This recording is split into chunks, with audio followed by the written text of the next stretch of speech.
Sudah siap. Nggak ada suaranya maksudnya.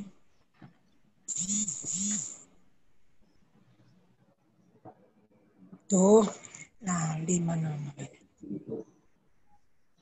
Sebentar. Dia Alvareta.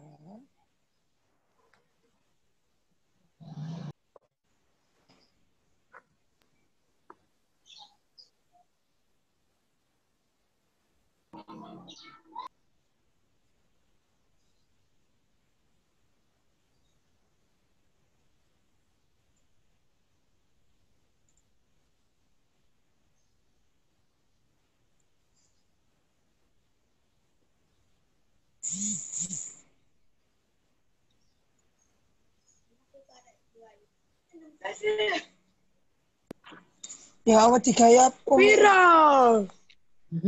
Unggul 9. Bentar, minta tolong untuk di mute ya suaranya.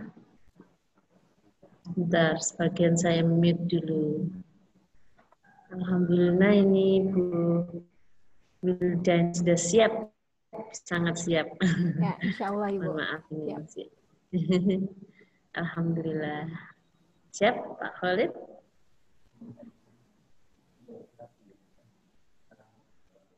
Sambil aja ya.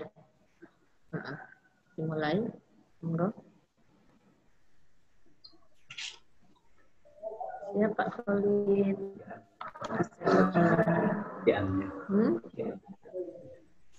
Oh iya. Baik, assalamualaikum warahmatullahi wabarakatuh. Waalaikumsalam warahmatullahi wabarakatuh. Salam sejahtera bagi kita semua. Selamat pagi dan selamat datang kepada para peserta kelas kreatif pada pagi hari ini. Bagaimana kabarnya Bapak Ibu semuanya? Alhamdulillah semuanya sehat ya. Luar biasa. Yang saya hormati Ibu Wildaini Solihah selaku narasumber kita pada pagi hari ini. Yang saya hormati Ibu Nursiati moderator kita pada pagi hari ini. Dan yang saya hormati seluruh peserta kelas kreatif Doodle and Minmap sebagai media pembelajaran pada pagi hari ini. Langsung saja sebelum acara kita mulai, mari kita membacakan doa agar acara kita berjalan lancar. Berdoa sesuai keyakinan masing-masing, mulai.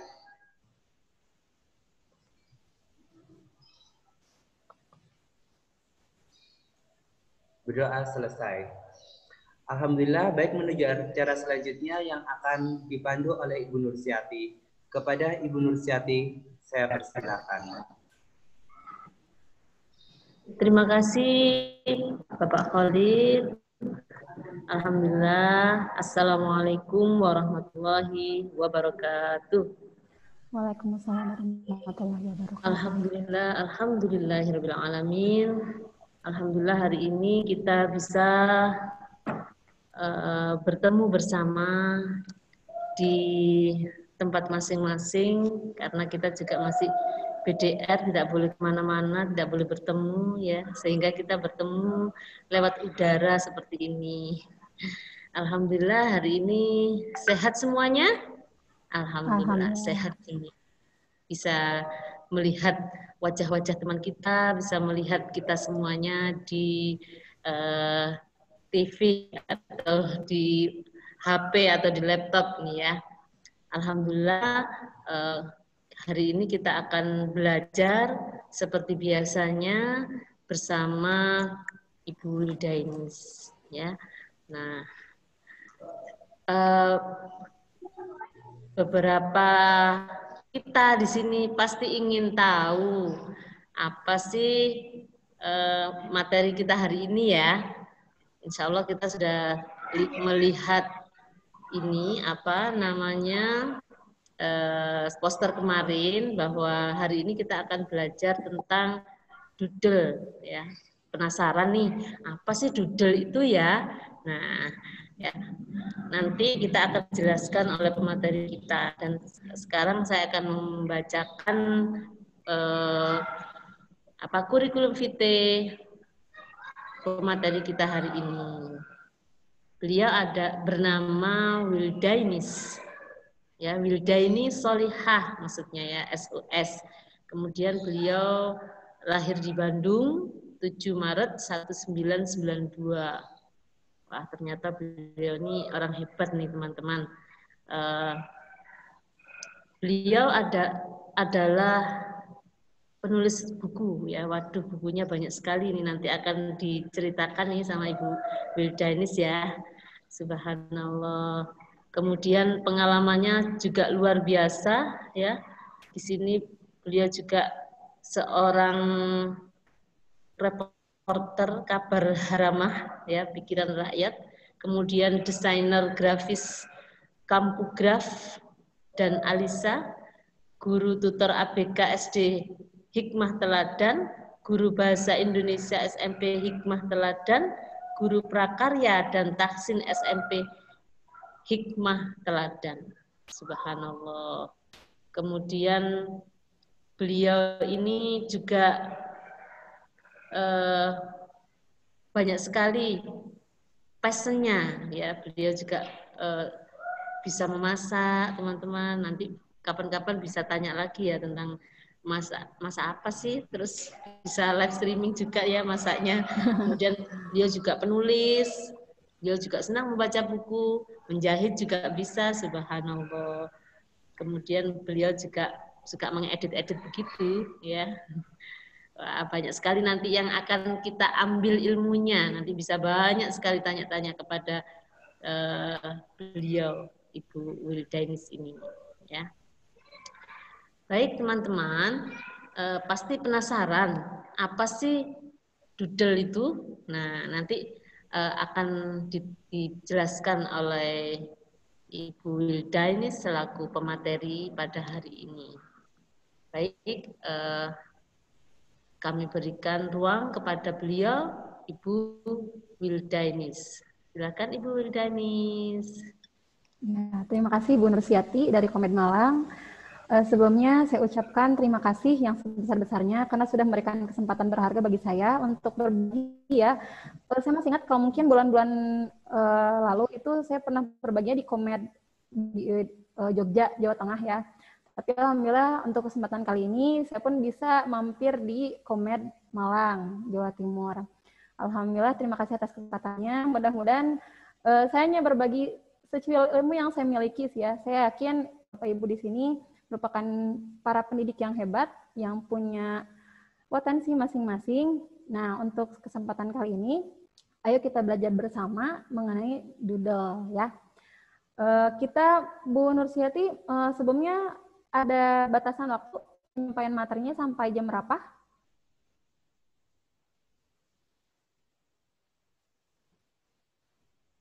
Sampai jam 12 waktu kita. Oh, oke. Mungkin sama diskusi tanya jawab ya, mungkin ya. Ya, oke. Bismillahirrahmanirrahim.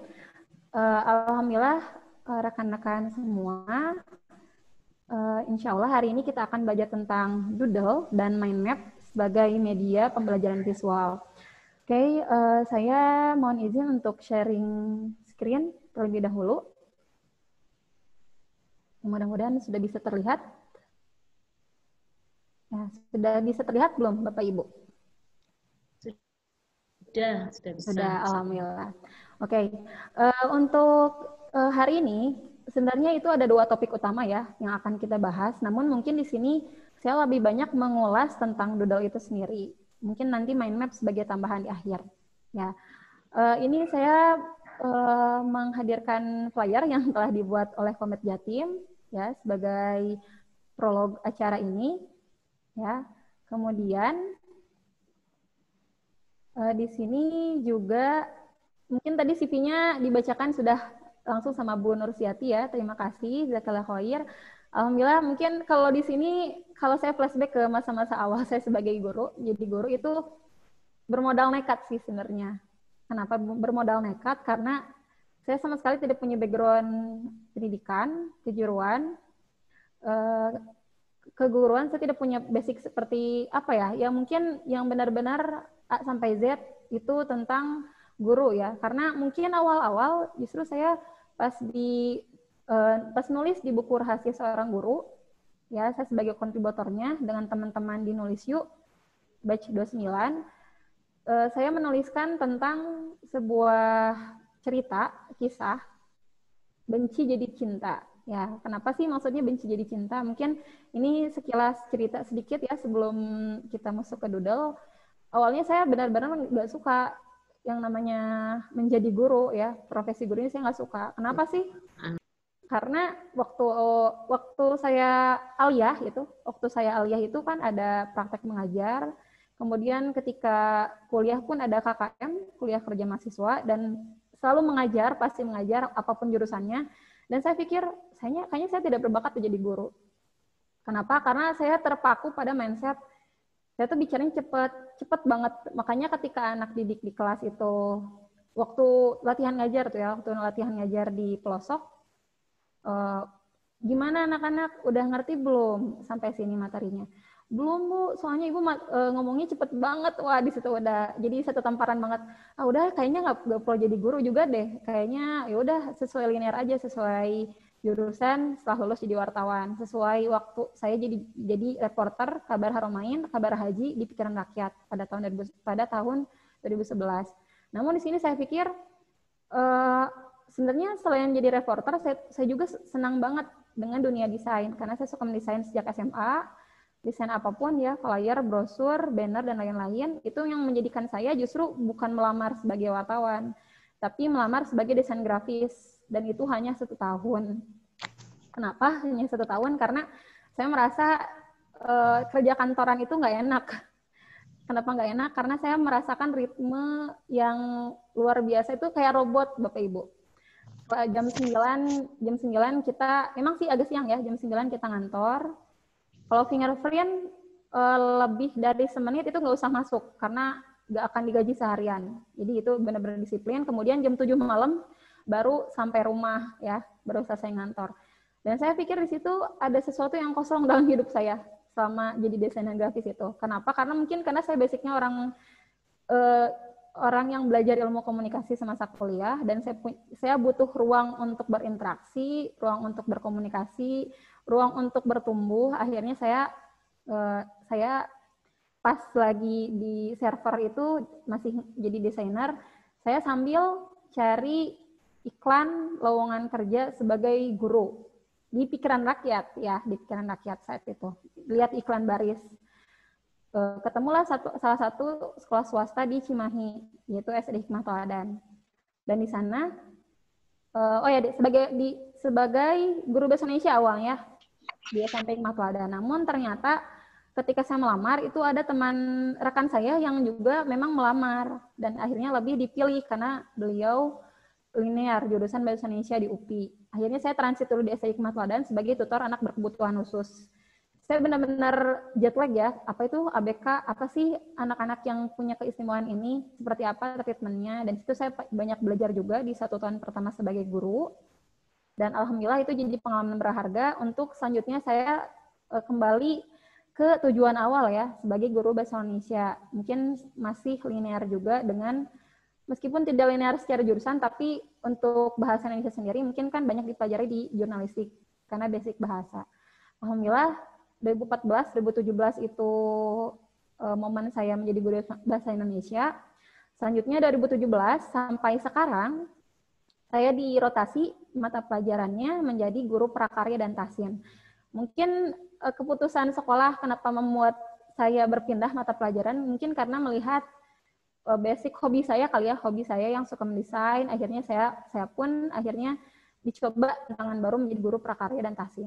Ya, seperti yang tadi sudah disebutkan mungkin ya oleh Bu Nursiati, sebenarnya ini passion saya itu ruang belajar saya. Saya belum benar-benar perfect di bidang ini. Saya suka ngedit video, saya suka doodle sejak ngajar prakarya juga. Jadi terhitung baru 3 tahun ya sebenarnya, baru 3 tahun belajar. Kemudian saya juga suka baca dan baking, mungkin sekali baking. Jadi bikin cemilan untuk anak di rumah yang memang mudah. Nah, berikut ini jejak perjalanan saya bersama Doodle. Ya, ada 3 tahun, tepatnya dari tahun 2017. Nah, di tahun 2017 ini saya berkenalan dengan Doodle sejak mengajar prakarya.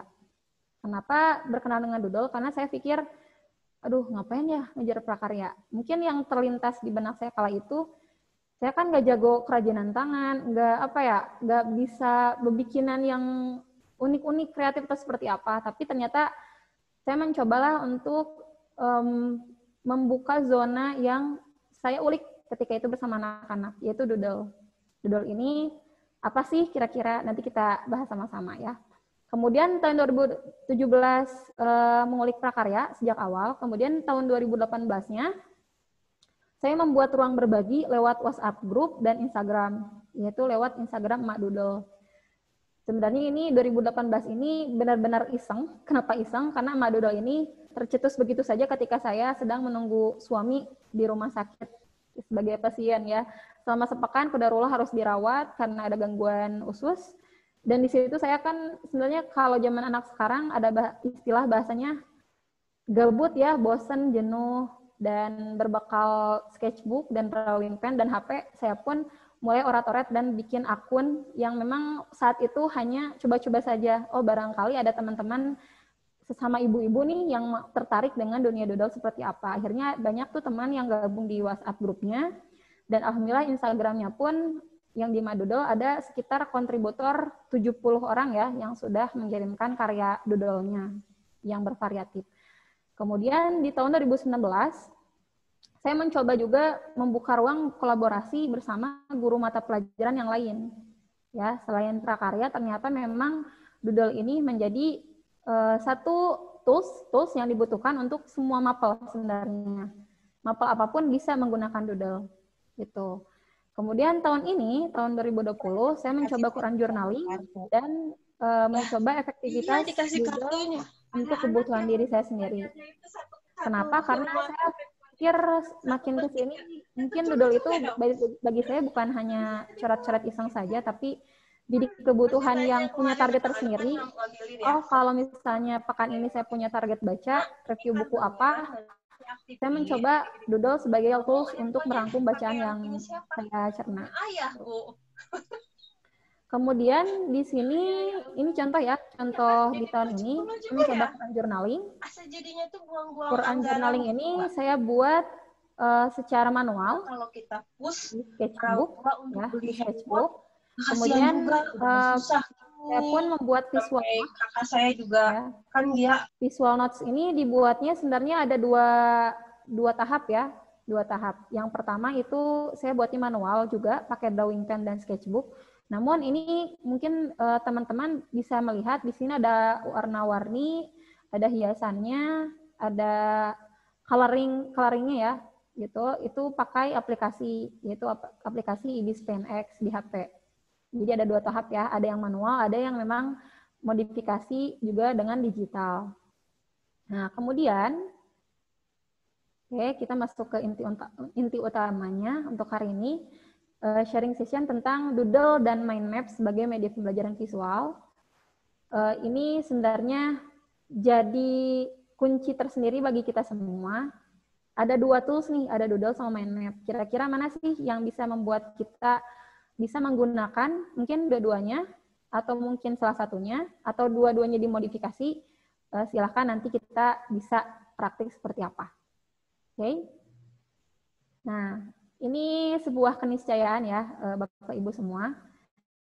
Ketika kita berhadapan dengan abad 21, otomatis ada 4 kemampuan yang harus kita miliki. Ya, itu 4C ya disebutnya. Ada critical thinking, otomatis kita harus bisa menfilter segala hal yang kita cerna, karena luar biasa ya arus informasi ini, begitu banyak sekali setiap hari lewat gadget kita, lewat televisi, atau lewat apapun ya, itu kita mesti cerdas memfilter kira-kira informasi mana yang memang baik untuk dicerna, bermanfaat untuk diri kita. Dan ini pun akan berlaku untuk kita membimbing anak didik kita untuk memilah dan memilih informasi mana yang tepat gitu. Kemudian collaboration, sudah saatnya kita berkolaborasi dengan siapa saja dengan teman-teman pendidik yang lain seperti ini ya, mungkin ya, seperti momen kali ini. Alhamdulillah saya pun mendapat kesempatan berkolaborasi bersama Komed Jawa Timur untuk berbagi, untuk sharing. Nah, ini salah satu momen bagaimana kita bisa mengaplikasikan keterampilan 4C ini. Kemudian yang ketiga itu kreativitas, inovasi. Bukan tidak mungkin kita setelah Mabedar ini, jujur saya jadi tahu aplikasi-aplikasi lain yang ternyata bermanfaat juga ya kalau dalam belajar jarak jauh ini. Ada aplikasi Discord, aplikasi Zoom, mungkinnya seperti Zoom udah biasa, Google Meet, kemudian aplikasi lainnya yang memang nantinya bisa menjadi sarana untuk kita berkomunikasi dengan anak didik kita. Dan aplikasi lain mungkin seperti editing video ya, aplikasi editing video. Kemudian aplikasi, saya tuh kemarin baru belajar aplikasi bookcreator.com ya. Di situ kita bisa bikin buku digital, keren banget, dan kita bisa menggabungkan karya anak sebagai antologi di buku digital tersebut. Ya, mungkin nanti akan saya coba tunjukkan ya. Kemudian yang keempat ini kunci juga untuk sebagai ujung tombak ya, ujung tombak semuanya, menghubungkan semuanya, koneksinya itu lewat komunikasi yang baik. Komunikasi yang baik tentu saja harus dilakukan oleh semua pihak, ya, tidak bisa satu arah. Jadi semuanya harus berperan terlibat penuh, ya. Oke, kemudian setelah mengasah diri dalam keterampilan 4C di abad 21, kita akan coba membahas tentang minority perception. Pasti nggak mau ya, ketika mencoba hal baru, ada satu mindset yang membuat kita maju mundur ya untuk mencoba.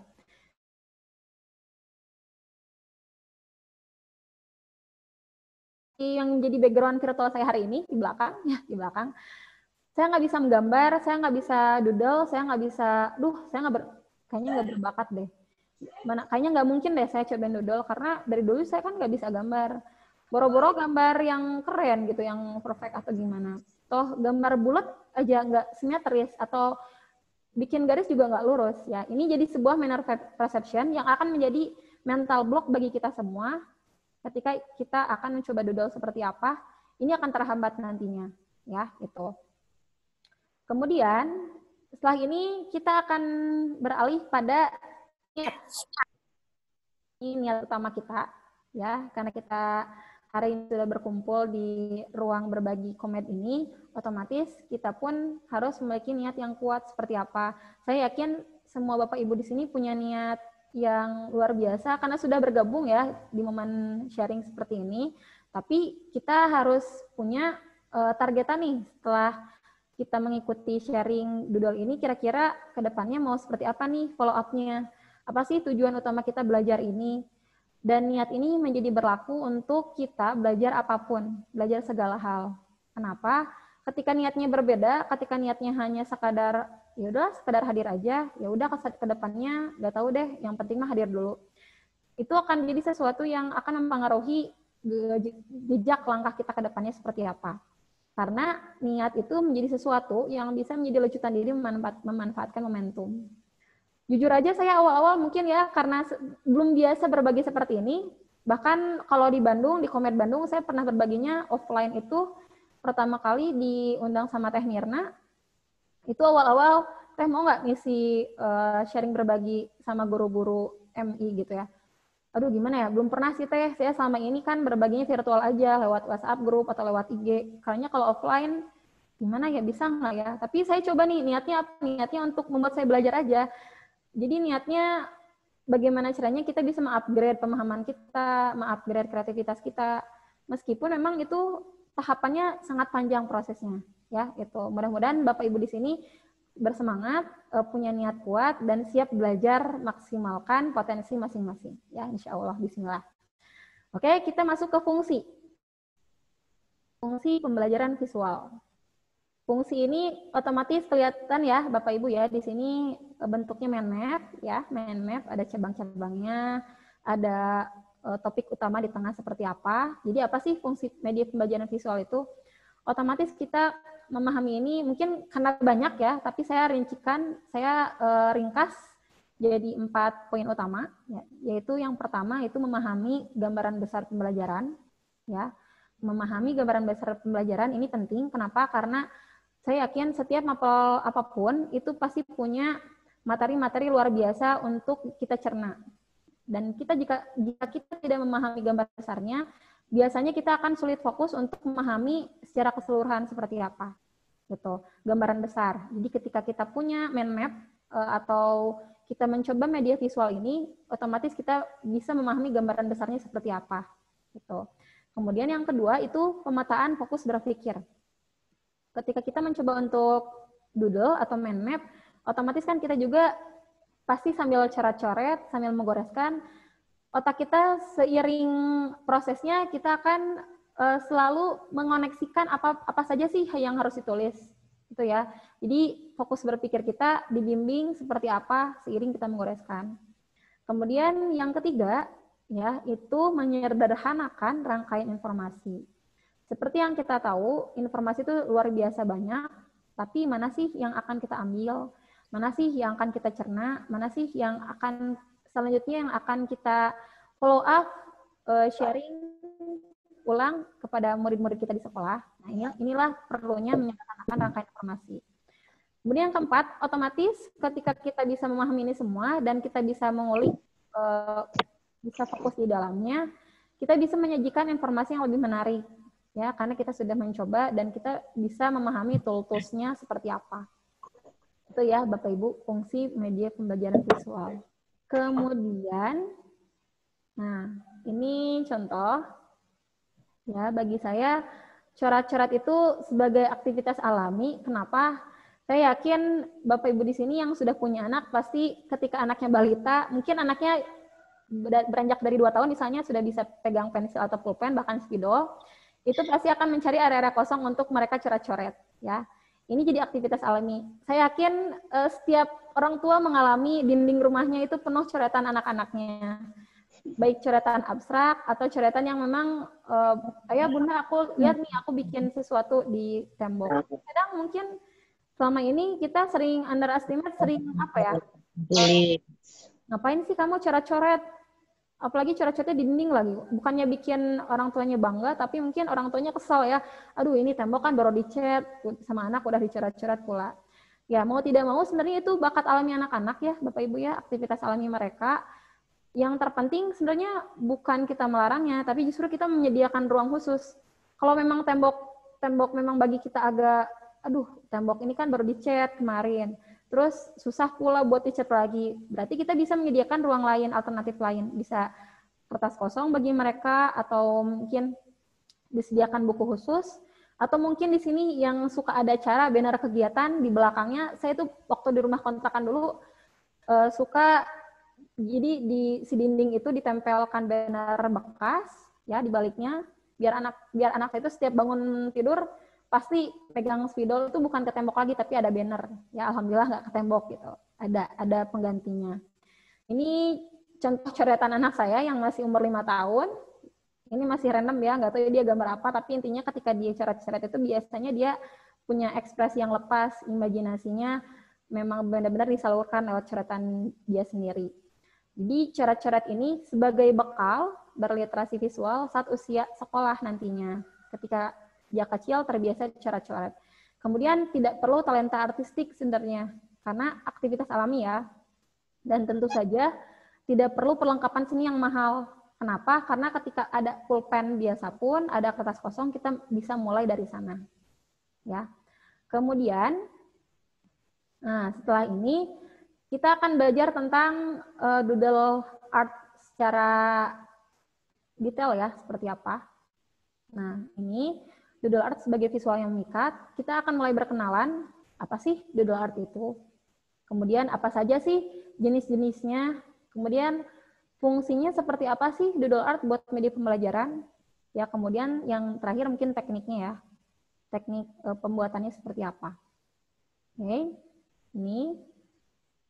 Nah, sebenarnya doodle art itu sebagai langkah literasi visual. Kenapa langkah literasi visual? Karena literasi visual ini maksud ini adalah mengidentifikasi, memahami, menginterpretasi, menciptakan, mengomunikasikan, dan mengomputasi segala hal menggunakan materi-materi visual dalam berbagai konteks. Ini luas sekali ya, karena ketika doodle art ini bisa digunakan lintas mapel, lintas ilmu. Saya yakin literasi visual ini tidak hanya sebatas bahasa saja, tapi bisa numerik, bisa juga sains, dan lain-lain. Itu ya Bapak Ibu. Nah, kemudian ini jenis-jenisnya. Ya, jenis-jenisnya. Saya membagi di sini sebagai ada 6 cabang, ya, 6 cabang doodle. Mungkin bisa lebih luas lagi, tapi di sini saya hanya mencantumkan 6 cabang dari jenis doodle ini. Yang pertama itu doodle font, ya, doodle font. Kenapa doodle font? Karena menurut saya ini doodle font ini sebenarnya fungsinya luas. Bisa jadi kita mengeksplor berbagai jenis huruf untuk kebutuhan kita seperti apa, ya, doodle font. Kemudian doodle karakter. Nah, ini yang sangat familiar bagi kita semua, doodle karakter. Ini seringkali terlihat di coretan buku anak-anak mungkin ya, coretan buku anak-anak, atau mungkin di dinding mural di pinggir jalan gitu ya, itu suka ada doodle karakternya. Kemudian ada doodle bunga, ada doodle objek. Kalau doodle objek ini lebih luas tentu saja. Kenapa lebih luas? Karena ini bisa topik apapun bisa kita cari objek yang mewakili representasinya seperti apa. Kemudian doodle hewan dan doodle figur. Doodle figur ini bisa masuk juga ke doodle wajah ya, wajah orang. Nah, kalau saya pahami dari sini jenis doodle ini, sebenarnya yang bisa masuk banget ke doodle berbagai jenis mapel itu tergantung mapelnya seperti apa topiknya. Contoh, misalnya kalau doodle tentang yang IPA biologi, mungkin nanti di sana anak-anak bisa belajar tentang anatomi tumbuhannya seperti apa, morfologi seperti apa, atau mungkin objek-objek yang dibutuhkan untuk mapel tertentu. Ini untuk jenis doodle-nya. Kemudian, nah ini fungsinya ya, fungsinya. Nah, penerapan doodle dalam pembelajaran. Ya, penerapan doodle dan pembelajaran itu seperti apa sih? Nah, untuk definisi awal tentang doodle ini saya dapatkan dari buku The Doodle Revolution yang ditulis oleh Sunny Brown. Ini doodle ini intinya ya ringkasnya itu tentang teknik mencoret-coret yang sederhana dan punya makna spesifik. Kenapa sih coret-coret ini sederhana? Sederhana saja sebenarnya. Nggak seperti kita harus menggambarkan yang sangat realis atau gambar yang benar-benar artistik seperti apa. Tapi memang kebutuhannya untuk informasi, literasi visual nantinya, dan punya makna spesifik. Apa saja sih penerapannya seperti apa? Kalau yang sudah saya lakukan pada tahun-tahun awal sampai sekarang itu ada 4 ya, ada 4 fungsi. Yang pertama itu menjadi rencana proyek belajar. Kita bisa merencanakan lesson plan misalnya. Kan kalau sekarang mungkin sudah berlaku RPP 1 lembar ya.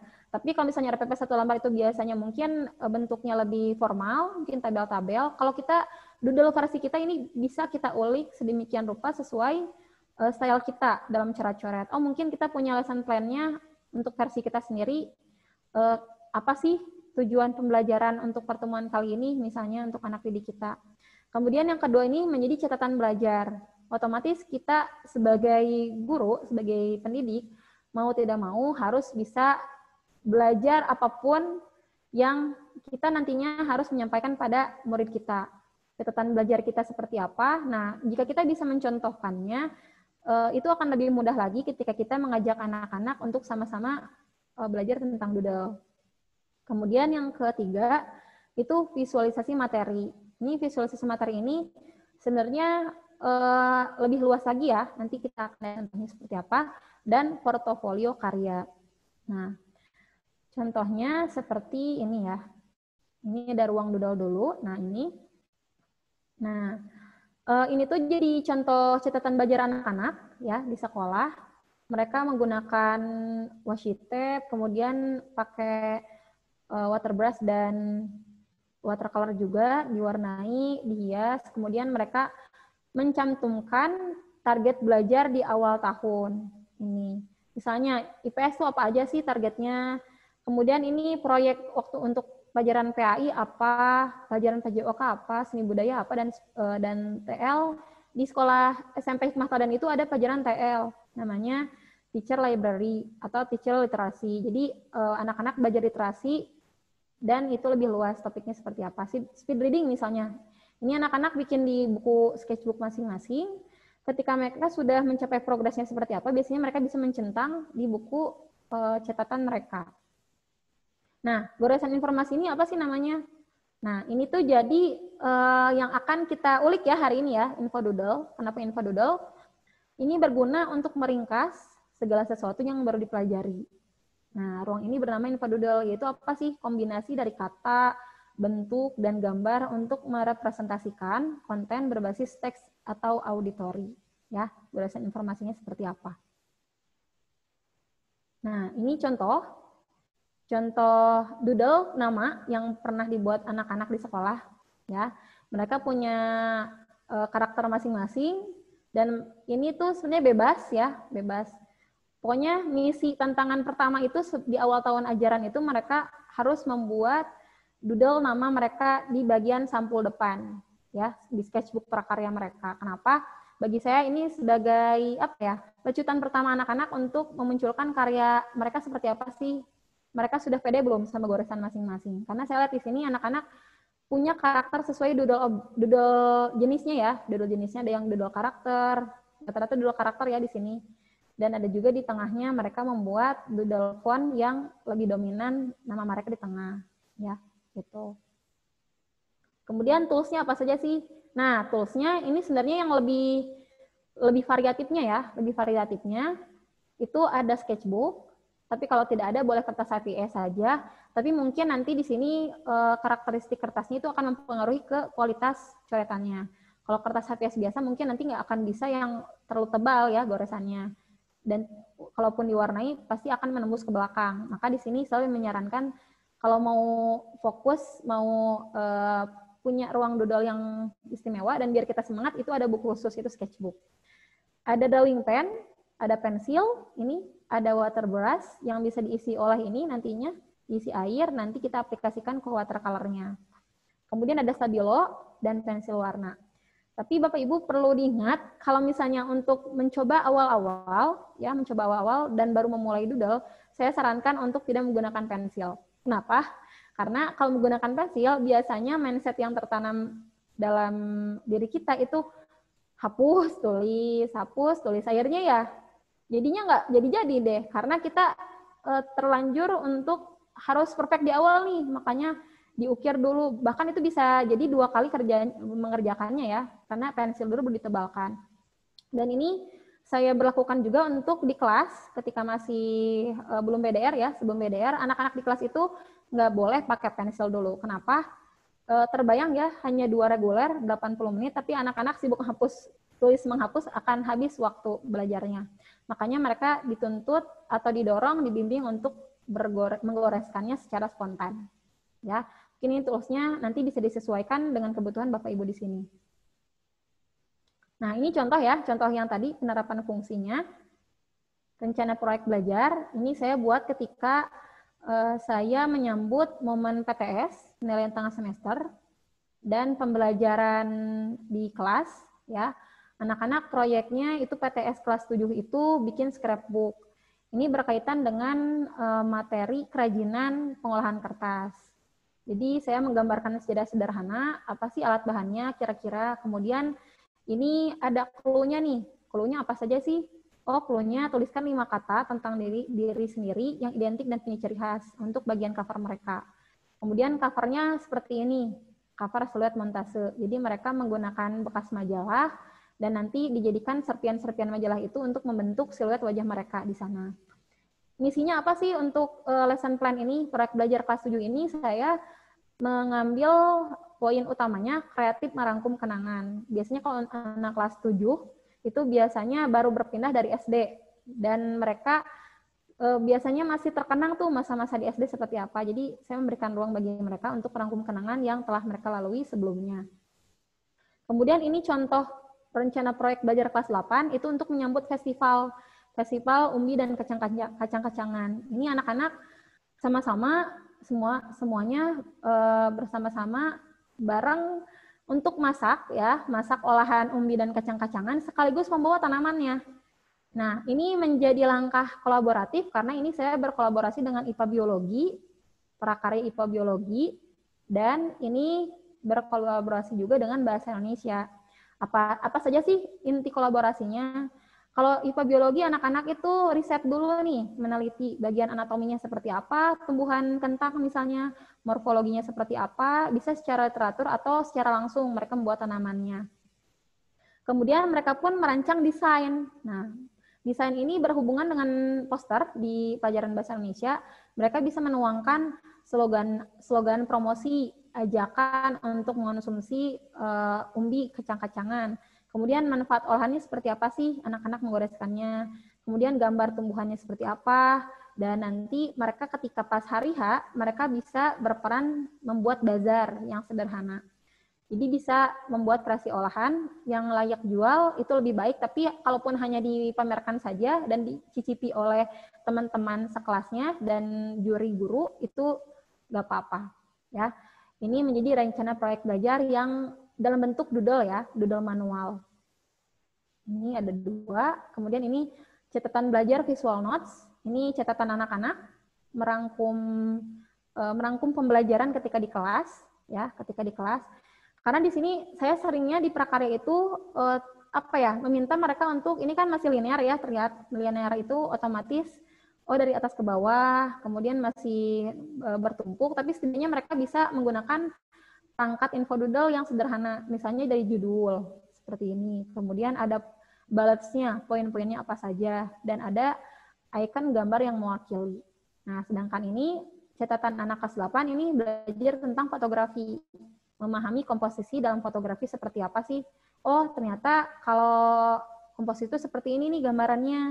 Nah, ini lebih menarik lagi karena divisualisasikan secara menarik ya, karena ada gambar-gambar dan informasi yang memang tidak banyak, hanya kata kuncinya saja.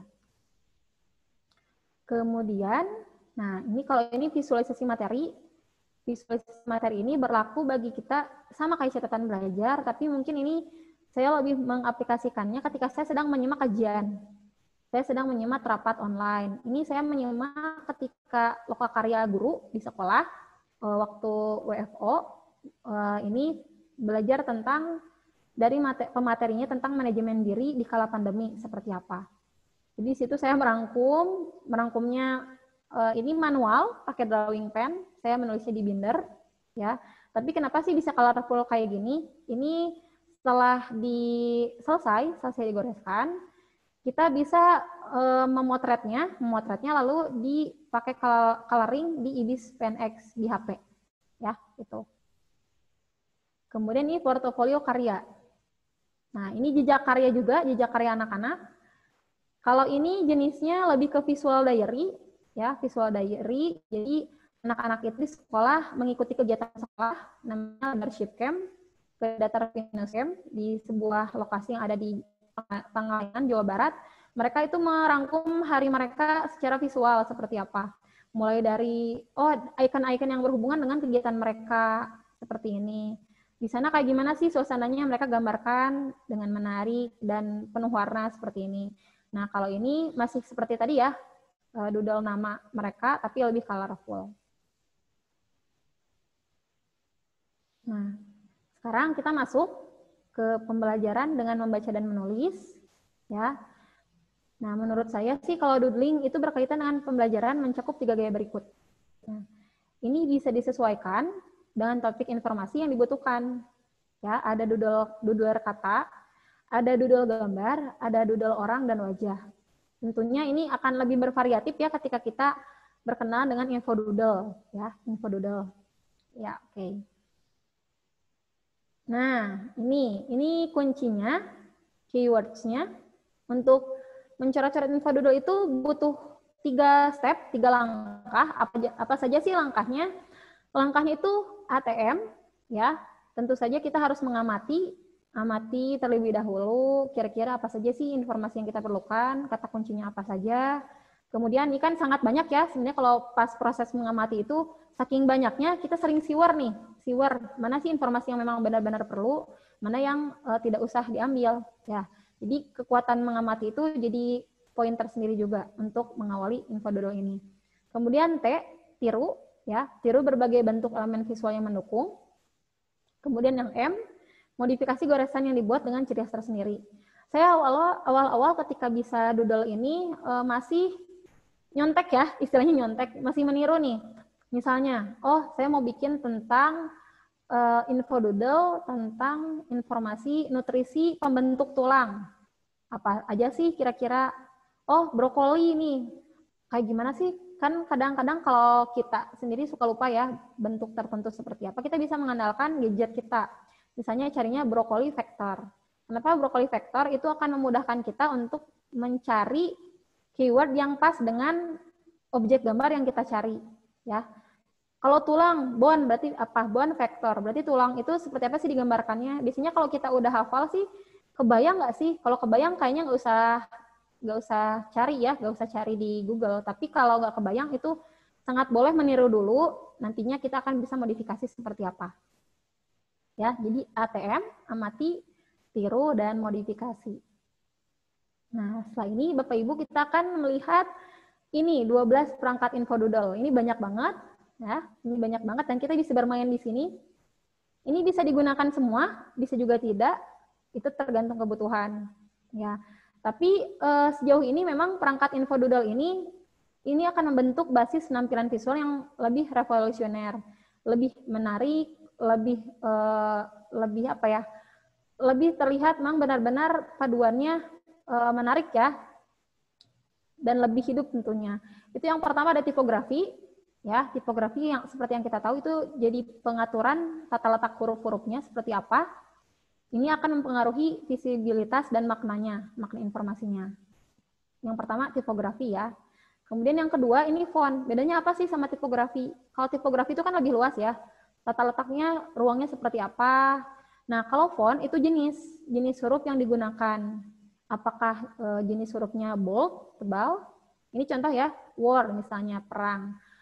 Ini jenis hurufnya stensil, itu benar-benar kita menggunakan huruf yang sesuai dengan icon atau makna yang kita maksud. Ya. Kemudian yang ketiga, ini ada gambar kata. Nah, gambar kata ini sebenarnya modifikasi, jadi kita bisa mengubah salah satu bentuk huruf, ya, dengan sesuatu yang berkaitan. Misalnya ini lock ya, lock. Ini O-nya diganti menjadi tanda forbidden. Kemudian yang on.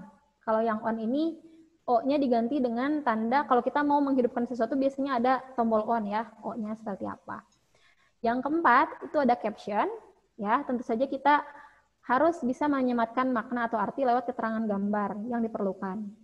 Nah, yang kelima dan yang keenam itu ada pemisah dan penghubung. Konektor dan separator, ya, ada konektor dan separator. Ada pemisahnya, ada penghubungnya dari berbagai informasi yang dibutuhkan. Kemudian yang ketujuh ada frame ya, seperti ini nih. Saya bikin frame untuk memisahkan setiap poin-poin informasi, ya. Ini frames. Ini bingkai untuk merangkum potongan-potongan informasinya. Kemudian yang kedelapan ada bullet, ada poin-poin yang dibutuhkan apa saja. Yang kesembilan ada bayangan. Nah, yang ke-10 ada shading. Bedanya apa sih? Kalau bayangan kan biasanya memantulnya otomatis objek gambarnya ya. Kalau yang shading itu biasanya lebih ke tipikal hurufnya. Kemudian yang ke-11 dan 12, ini juga sesuai kebutuhan. Apakah perlu gambar, wajah, atau gambar figur untuk menunjukkan aktivitas tertentu? Ini sesuai kebutuhan tentunya. Saya yakin mungkin awal-awal di sini, wah banyak banget ya, bikin pusing deh kayaknya. Gak apa-apa, gak masalah. Saya yakin kalau pusing di awal itu wajar, karena saya pun pas awal-awal, aduh gimana kalau semuanya nggak bisa dipakai? Maksudnya kita nggak akan bisa pakai semua dalam satu halaman. Ya, nggak usah khawatir karena kita bertahap belajarnya, karena kita menyesuaikan juga dengan kemampuan kita sama kebutuhan kita seperti apa. Jangan ingin sempurna di awal, tapi kita coba sedikit demi sedikit biar nanti lebih banyak latihan, itu lebih luas lagi dalam menggoreskan. Nah, ini kita akan berbicara tentang manfaat doodle. Apa sih manfaat doodle itu? Kalau di sini ada 3K, ya. Manfaatnya ada 3K. Yang pertama itu adalah kekuatan kognitif. Kenapa sih bisa kuat secara kognitif? Karena otomatis ketika kita bisa merangkum sesuatu informasi yang bisa kita goreskan dalam gambaran dasar seperti apa, setidaknya kita juga bisa mencerna, memahami informasi yang kita cerna seperti apa. Misalnya dari TV, dari koran, atau biasanya sekarang dari online ya, dari kajian online seperti ini. Otomatis insya Allah kita akan bisa menambah kekuatan kita secara kognitif dengan penyimpanan dan pemahaman informasi dalam bentuk doodle. Kemudian yang kedua nih, kenapa sih bisa membantu kinerja juga secara organisasional? Nah, di sini kalau yang saya rasakan di sekolah ketika saya dalam rapat biasanya saya tuh sambil menyimak, sambil mencatat. Dan biasanya itu akan lebih mudah untuk di-recalling ya, pemahaman rapat tersebut jika kita mencatatnya. Ya, nih kan kalau rapat itu kan sampai 2 jam, kadang mungkin ngalor ngidul, tapi nggak tahu tuh kata kuncinya apa aja. Bisa jadi banyaknya obrolan-obrolan yang memang lebih random ya, nggak ketemu kata kuncinya. Makanya kita bisa membantu alur proses kerja tim dalam rapat dengan mencatat. Ya. Kemudian yang ketiga, itu kesenangan.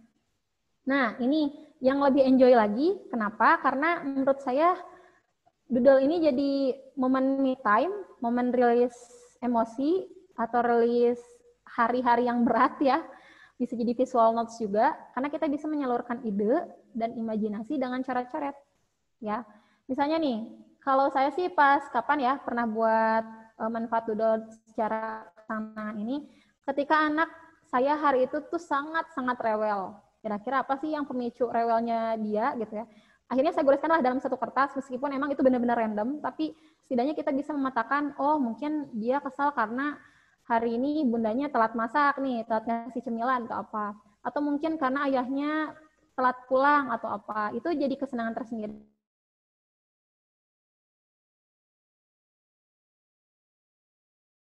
Atau belenggu benang kusut yang ada di pikiran kita, seperti apa. Ini luas sekali ya, kan menurut saya, aduh apa sih ya hambatan yang saya alami ketika bedar ini, itu sangat bisa kita goreskan dalam bentuk cara coret. Ya. Ini contohnya, saya coret-coret secara, ini pakai aplikasi sih ya, doodling digital, pakai Ibis Pen X, ya, atau bisa juga pakai Adobe Draw. Ketika saya doodle itu, saya merasa menepi sejenak dari hiruk-pikuk dunia, ya, hiruk-pikuk sosial media, dari penatnya banyak cucian piring, ya, banyak tugas domestik di rumah, mau nggak mau ya, kalau yang jadi ibu rumah tangga pasti mengalaminya. Banyak banget sih kerjaan di rumah yang kayaknya nggak selesai-selesai ya, tapi mau gue lagi ya, itu ladang pahala kita sebagai seorang ibu sekaligus istri ya sepanjang hidup. Kemudian anak nangis gitu ya, kemudian cucian, setrikaan, wah itu banyak banget ya, saya goreskan di sini semuanya.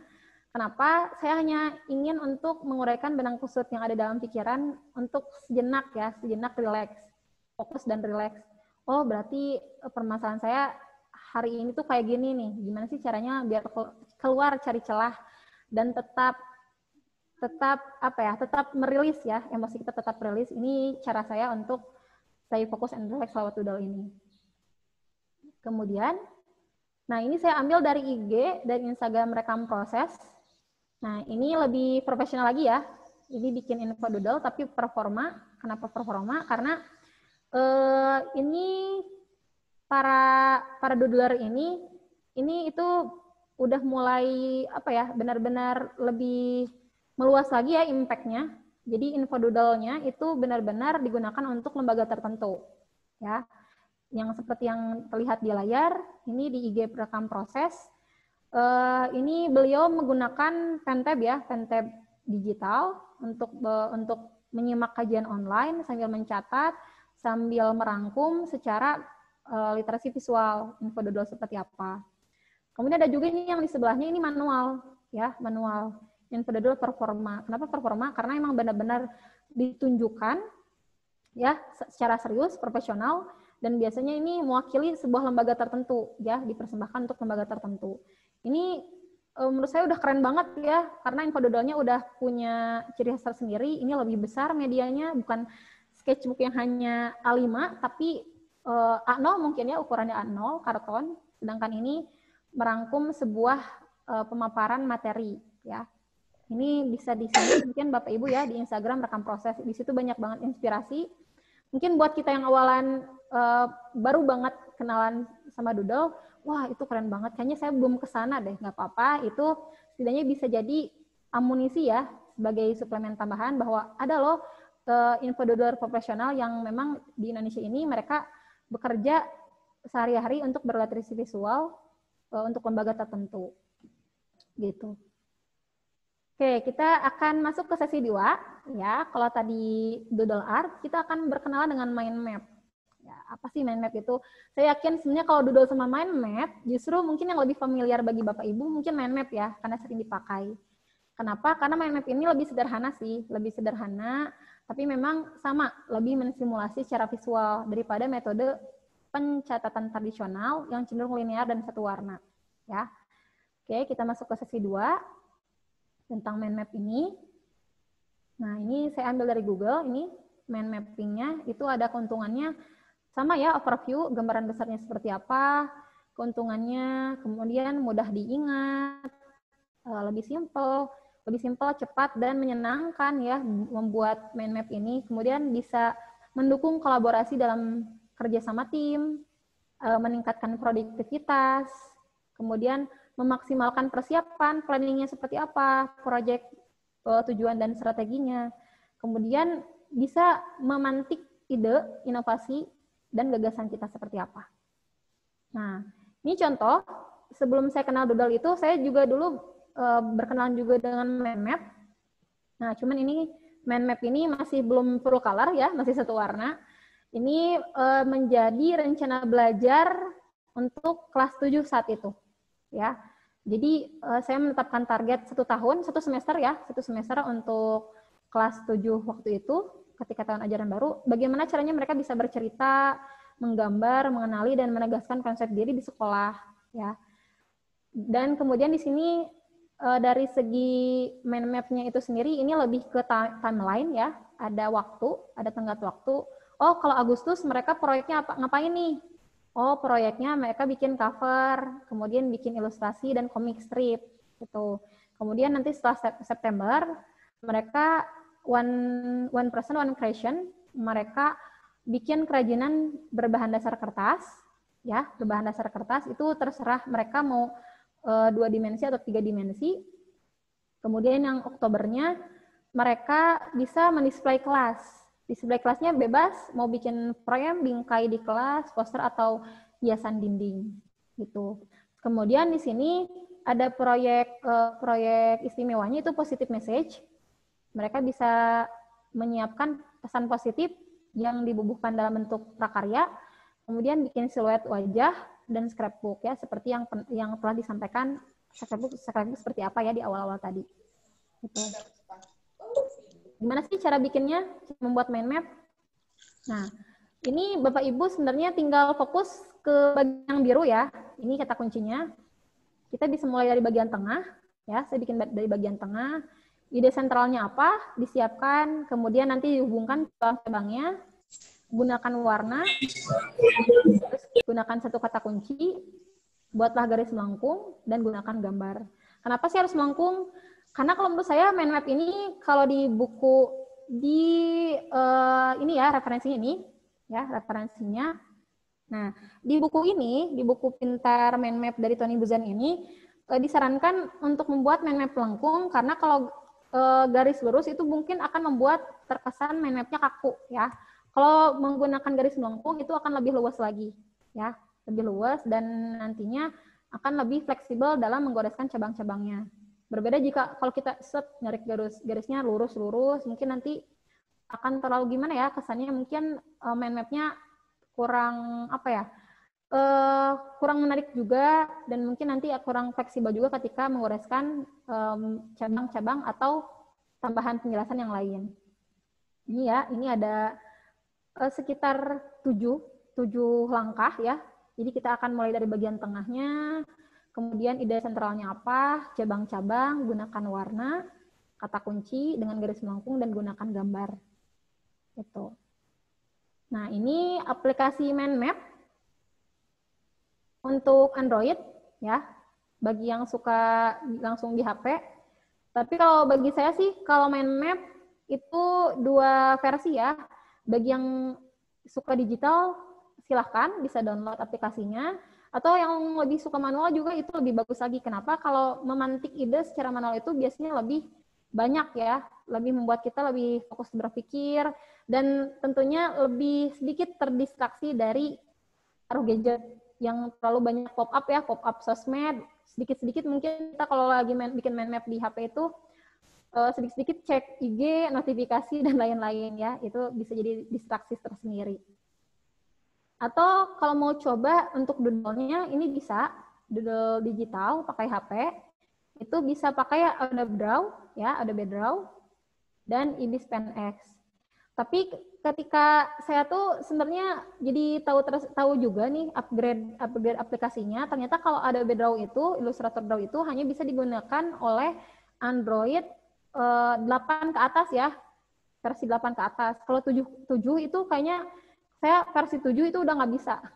Jadi masih bisa pakai Ibis Pen X ya, itu. Ini saya buat di Adobe Draw ketika HP saya masih support, sekarang HP udah nggak support, jadi pakai Ibis Pen X ya. Ini sebenarnya lebih ke modifikasi cover buku, jadi mereview buku tertentu, tapi saya bikin ilustrasinya dengan mengamati, meniru modifikasi dari cover aslinya. Nah, kemudian, seperti yang Bapak lihat, kenapa sih kok bisa si doodle-nya itu jadinya memang lebih smooth, lebih halus, dan tidak berbayang seperti di foto biasanya. Nah, saya menggunakan aplikasi Evernote. Ya, Evernote. Ini penting banget.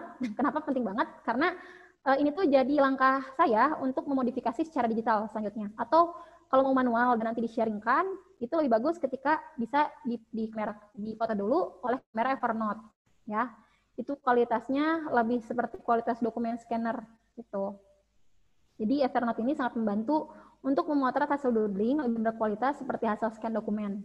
Ya, terlihat ya perbedaannya, ini foto biasa, pakai kamera HP biasa ya, tanpa aplikasi, sedangkan ini pakai Evernote ya, setara dengan kualitas dokumen.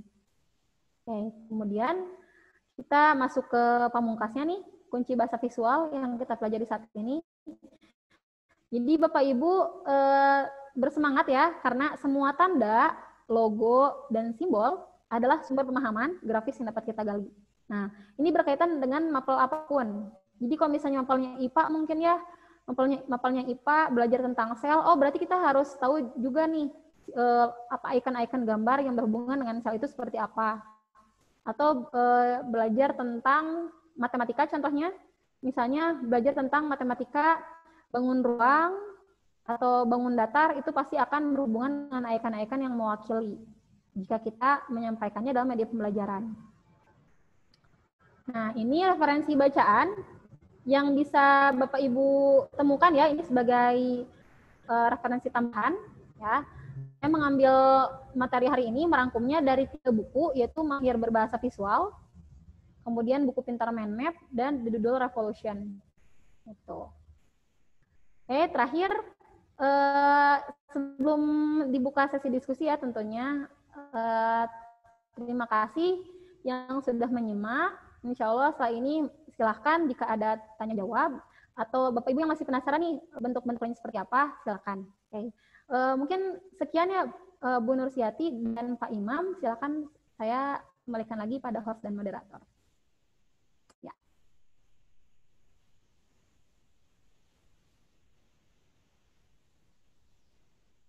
Siap Bu Wildainus. Alhamdulillah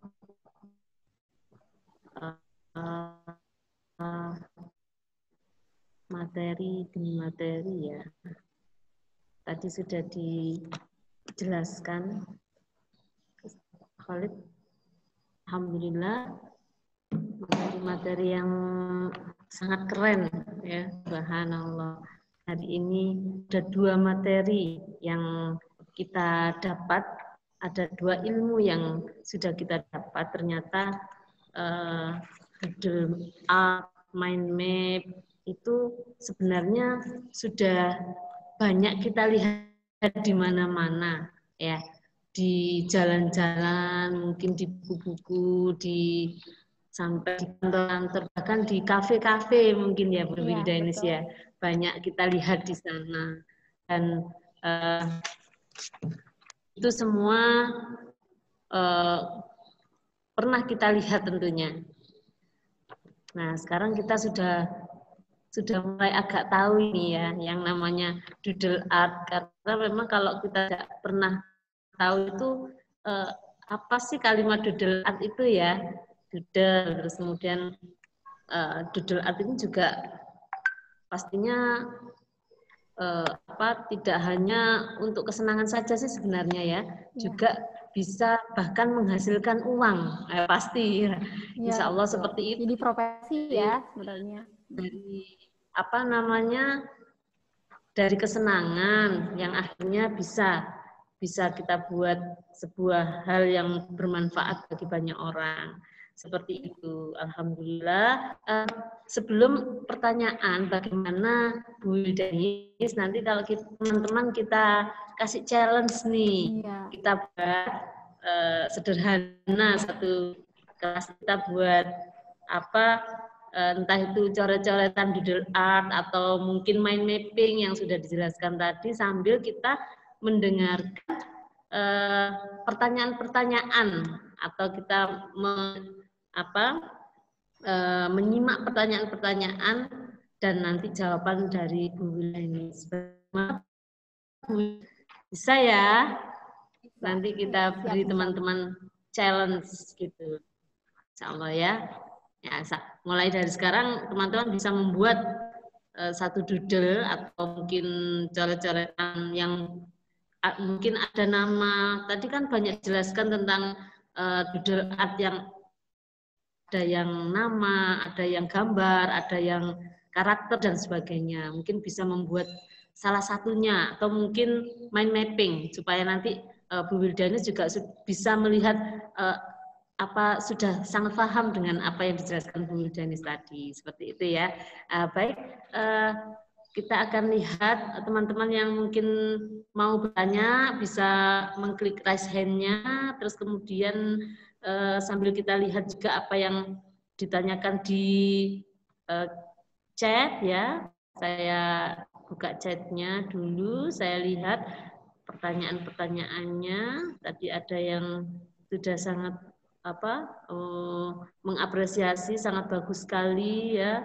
Kemudian keren-keren sekali materinya hari ini. Terus kemudian, ini ada yang pertanyaan dari Ibu Berlian Nur Cahya. Ya, ini buat saya yang nggak ahli menggambar. Nah, ini pertanyaannya, bagaimana cara memulai membuat doodle? Nah, ini ya pertanyaan yang pertama. Ini saya dibaca dulu atau mungkin langsung dijawab Bu Wildanis dulu? Kalau mau bagaimana? Pertanyaan bertahap boleh. Langsung jawab aja mungkin ya. Iya. Enggak apa-apa, nanti berarti dijawab dulu aja satu-satu gitu ya Bu Wildanis ya. Biar nanti lebih jelas ya. Ini tadi bagaimana yang tidak ahli menggambar ini bisa memulai cara membuat doodle art bagaimana? Monggo Bu Wildanis bisa dijawab. Ya, oke. Terima kasih atas pertanyaan yang diajukan Bu Berlian Nur Cahya.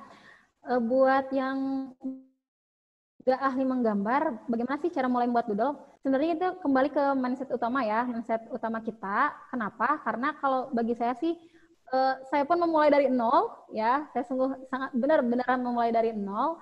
Awal-awal saya pernah berpikiran seperti itu. Aduh, saya kan nggak ahli menggambar.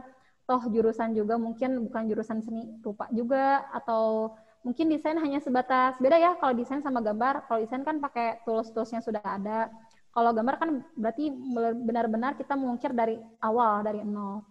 Gak masalah sebenarnya. Di sini sebenarnya kita berpatokan bukan pada menggambarkan, tapi goreskan aja dengan spontan. Gitu. Kenapa mengoreskan dengan spontan? Ini akan berlaku untuk siapapun yang baru memulai. Ya, Kian di sini saya akan coba memperlihatkan dulu parade info doodle yang dibuat anak-anak ya. Bu Nursiati, saya mohon izin share screen lagi. Ya, nah ini ada parade info doodle resep makanan khas kurban.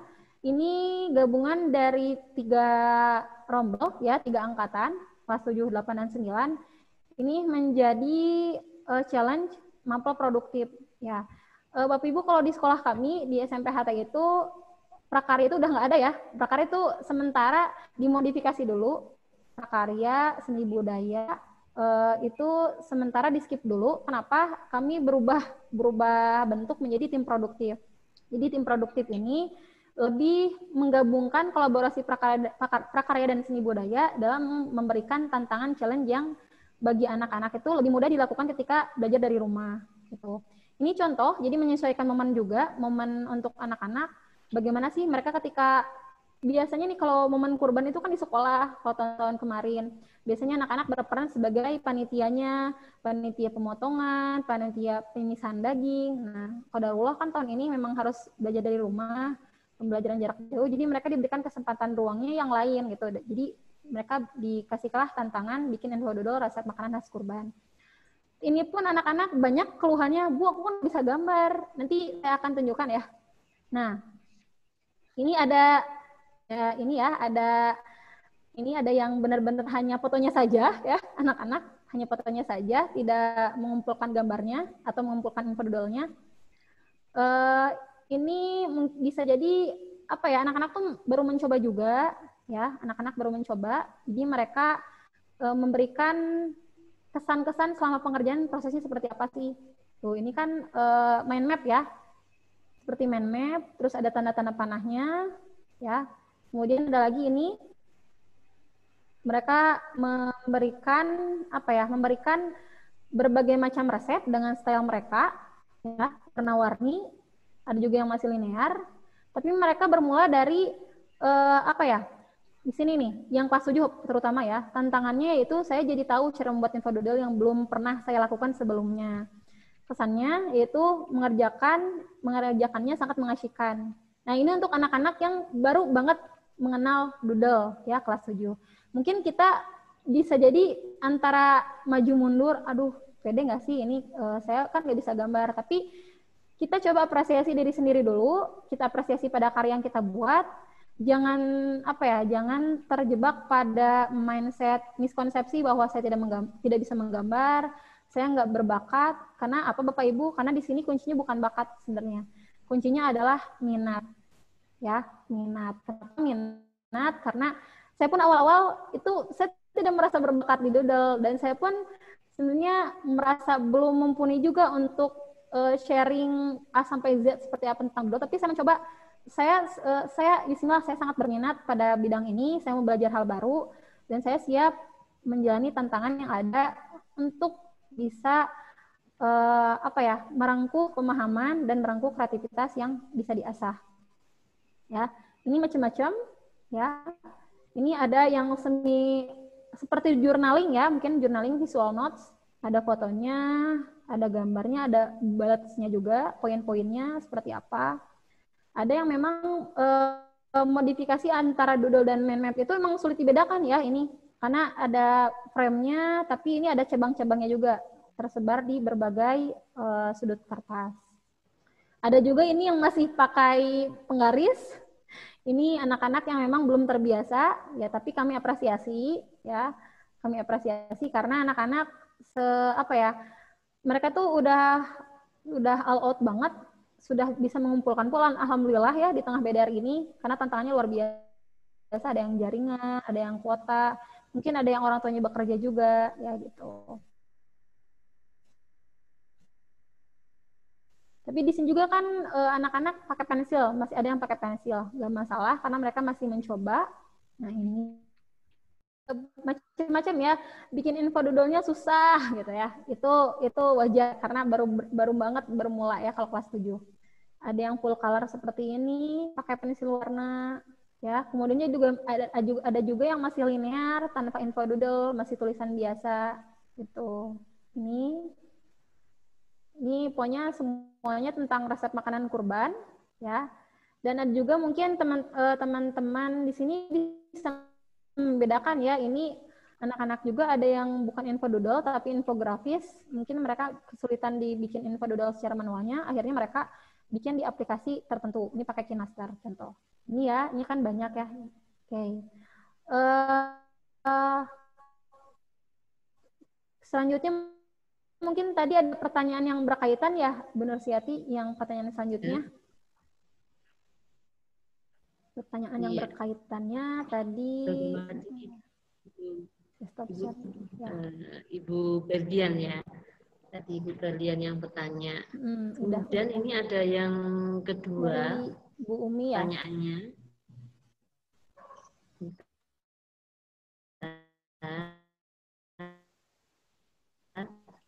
ada Umi Titin ya yang bertanya. Wah, ini materinya menarik sekali. Tuan warna atau yang lain untuk doodle yang bagus. Gitu. Misalnya variasikan apakah terbatas atau tidak. Untuk digital mungkin ada sedikit bahasan. Oh ya, minta dijelaskan tentang digital mungkin ya. Nah, pertanyaannya ya satu-satu dulu pertanyaan nanti biar dijawab secara gamblang oleh Ibu Widanis. Semoga Bu Widanis ini tadi tentang font ya, tentang font, ketentuan ya, dan jumlah sebagainya. Font, warna dan lainnya. Oke, terima kasih Bu Umi. Ya, mungkin saya coba share screen lagi. Ini contoh dari teman komunitas saya di Madoodle. Coba share screen parade info doodle yang lain. Nah, jadi sebenarnya kalau untuk ketentuan tersendiri, ketentuan fontnya seperti apa, mungkin dari segi warna, itu tidak ada batasan sama sekali. Tidak ada batasan. Kenapa? Karena setiap kita punya karakter masing-masing. Setiap kita punya kecenderungan masing-masing yang berbeda. Mungkin ada juga yang sukanya lebih banyak memberikan aksen banyak bunga misalnya, atau suka juga yang bermain doodle font, banyak variasi huruf misalnya, itu banyak. Ini seperti yang saya dapatkan ya dari kontributor Madoodle. Nah, ini sebenarnya batasannya nggak ada ya. Ini bahkan itu caps lock semua, kapital semua. Tapi nggak masalah karena selama untuk diri sendiri itu menjadi referensi tersendiri yang bermanfaat, mungkin nantinya bisa di-sharingkan pada orang lain, itu jadi nilai utama. Yang pasti nilai utamanya, kuncinya kita harus pede dulu dengan karya yang kita buat. Ya, kita enjoy dengan karya yang kita buat, dan kemudian kita latihan juga seperti apa. Dan kita flashback lagi ke diri sendiri, kira-kira itu jadi kebutuhan kita enggak? Atau jangan-jangan selama ini kita terpaku sama apa ya? Suka ada istilah kita benar-benar terinspirasi atau bahkan terintimidasi dengan karya orang lain. Ya, itu menjadi kunci. Kenapa? Jangan sampai ketika kita melihat mengamati, pada proses mengamati sebelum memulai, saking banyaknya karya-karya yang sudah mungkin menurut kita luar biasa bagus, perfect, membuat kita udah ciut nyalinya nih. Wah, yang kayak gitu mah saya kayaknya nggak mampu deh, saya kayaknya nggak bisa. Nah, itu menjadi satu momen, iya sih kita cari inspirasi, tapi jangan sampai terintimidasi oleh karya orang lain. Karena itu membuat blok mental kita semakin terhambat ya, semakin terhambat untuk memulai. Jadi kalau saya katakan di sini, saya memberikan clue pada teman-teman di komunitas Madoodle itu pada tahun 2018. Ya silakan tata-tata di sini atau ibu-ibu di sini semuanya buat info doodle, topiknya bebas dan jenis fontnya bebas, terserah mau kayak gimana. Dan bentuknya tuh bebas seperti apa? Bebas. Kenapa? Karena ketika kami bisa merangkum berbagai karya seperti ini dengan berbagai topik, itu luar biasa kagum juga gitu dengan karya yang lain, kagum, tapi jangan sampai kita juga jadi nggak pede sama karya sendiri ya. Ini contoh nih, ini tentang topik perpanjang SIM di Polres Cimahi. Jadi dari Mbak Afina Raditya ini memberikan tahap prosedur ya secara simple, meskipun ini banyak keterangannya, captionnya, tapi setidaknya ini dipisahkan oleh separatornya ya, pemisahnya ada, kemudian ada poin-poinnya juga seperti apa, ada icon gambar yang mewakili seperti apa. Jadi ini bebas banget. Jadi kita sukanya mau banyaknya doodle font atau kita mau seperti apa bentuknya, itu bebas, terserah. Tapi yang perlu dipahami jangan sampai mungkin jangan sampai ada kata kunci yang terpotong ya, kata kunci yang terpotong, atau mungkin menjadi nggak lengkap informasinya gitu. Kalau dari segi bentuk itu bebas, tapi yang pasti makna yang akan ditampilkan, makna yang akan diberikan, disajikan itu kira-kira sampai nggak maknanya lewat visualisasi yang kita buat. Kemudian ada ini juga. Nah, ini tentang mengenal karya fiksi, ya sama dari teman komunitas saya juga. Ini lebih pada mungkin kalau masuk ke mapel, mungkin mapelnya bahasa Indonesia ya. Jadi belajar mengenal karya fiksi ini berbentuk mind map doodling ya, mind map doodling karena ada tersebar ya, ada tersebar. Terus memang tidak ada cabang-cabangnya, tapi memang ada berbagai doodle yang menambah variatif di karya doodle ini. Ada juga tentang ini bentuk dari segi dunia baking ya, let's bake a cake, basic tools. Ini menggambarkan benda-benda apa saja sih yang kira-kiranya dibutuhkan ketika kita akan mulai baking. Ini yang buatnya memang owner toko ya, owner toko kue, Alvira's Kitchen. Jadi beliau sharing juga sesuai dunia yang beliau sukai, sesuai sesuatu yang dibutuhkan, informasi yang dibutuhkan ya. Jadi itu stylenya bebas, topiknya pun bebas. Silakan kembali ke minat Bapak Ibu di sini semuanya. Ada juga tentang KonMari method, ya, ada 8 poin. Kemudian ada gambaran lacinya seperti apa, bentuk diletakkan baju-bajunya. Ada juga tentang the Sunnah of Friday for Muslimah, ya. Nah ini jenisnya bukan kedudel ya, sebenarnya ini beda lagi. Ini yang ada di sudut di sini, lingkaran di ujung, ini jenisnya Zentangle. Kalau Zentangle itu lebih pada pola yang berulang-ulang dan biasanya lebih banyak bermain garis ya, garis, lekukan, garis dan bentuk-bentuk tertentu tapi repetisi ya, berulang-ulang. Kemudian ini ya, melakukan dalam seni teater dan manfaat membacakan buku cerita untuk anak. Ya, ini banyak ya, ini banyak banget jenisnya. Jadi tidak ada batasan ya, tidak ada batasan. Karena apa? Ketika kita sudah mulai sekali, kita selanjutnya akan bisa menilai diri kita sendiri seperti apa. Oh, kayaknya karya yang pertama itu kurangnya apa nih? Oh, mungkin kurangnya mungkin terlalu banyak hiasan, jadi terlalu rame atau seperti apa. Itu akan kita bisa menilai diri sendiri ketika kita sudah latihan terus-menerus ya, berulang-ulang. Ya, itu. Dan ini juga ada icon-icon ya. Ini tentang topik utama dalam Al-Qur'an itu apa saja. Ya, ini luar biasa teman saya yang merangkum. Di Al-Qur'an itu ternyata banyak ya, sebagai sumber ilmu pengetahuan yang utama itu banyak memuat berbagai jenis disiplin ilmu yang seringkali luput dari perhatian kita ya. Ini. Kemudian ada juga yang memang topiknya buat informasi pribadi, misalnya optimize your sleeping quality, karena mungkin ini yang bikinnya dia selama ini mungkin merasa insomnia seperti apa, gangguan tidur, jadi dia mencoba merangkum gimana sih supaya tidur lebih berkualitas lewat upaya infodoodle dulu. Ya, infodoodle sebelum nanti diterapkan di keseharian. Ya, itu. Mungkin ada pertanyaan selanjutnya, Bu Nur? Ya, subhanallah ya. Luas sekali ya. Jawaban-jawabannya sampai contohnya pun luar biasa. Banyak sekali contoh sehingga kita mudah memahami apa yang sudah menjadi pertanyaan dan jawabannya ya. Kemudian untuk pertanyaan selanjutnya dari Ibu Mimin ya, Suryaning ya, ini bertanya begini. Bu, mau bertanya, saya punya anak umur 7 tahun.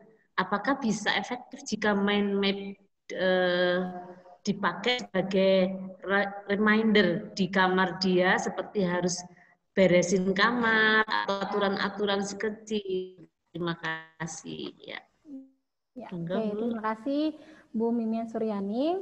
Saya share screen lagi, ini related banget, sangat berkaitan dengan yang akan saya bagikan lagi. Ya, ini ada seorang ibu yang sharing tentang keseharian anaknya di rumah. Ya, mungkin sudah terlihat ya di layar Bapak Ibu.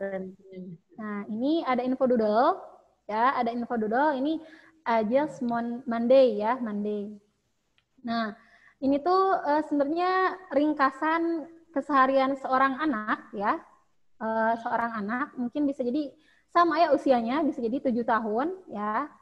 Nah ini tuh tapi kayaknya usia sekolah sih, ada yang usia sekolah juga. Nah, kalau ini usia sekolah, sebenarnya bisa ada 2 metode ya, Bu Mimin.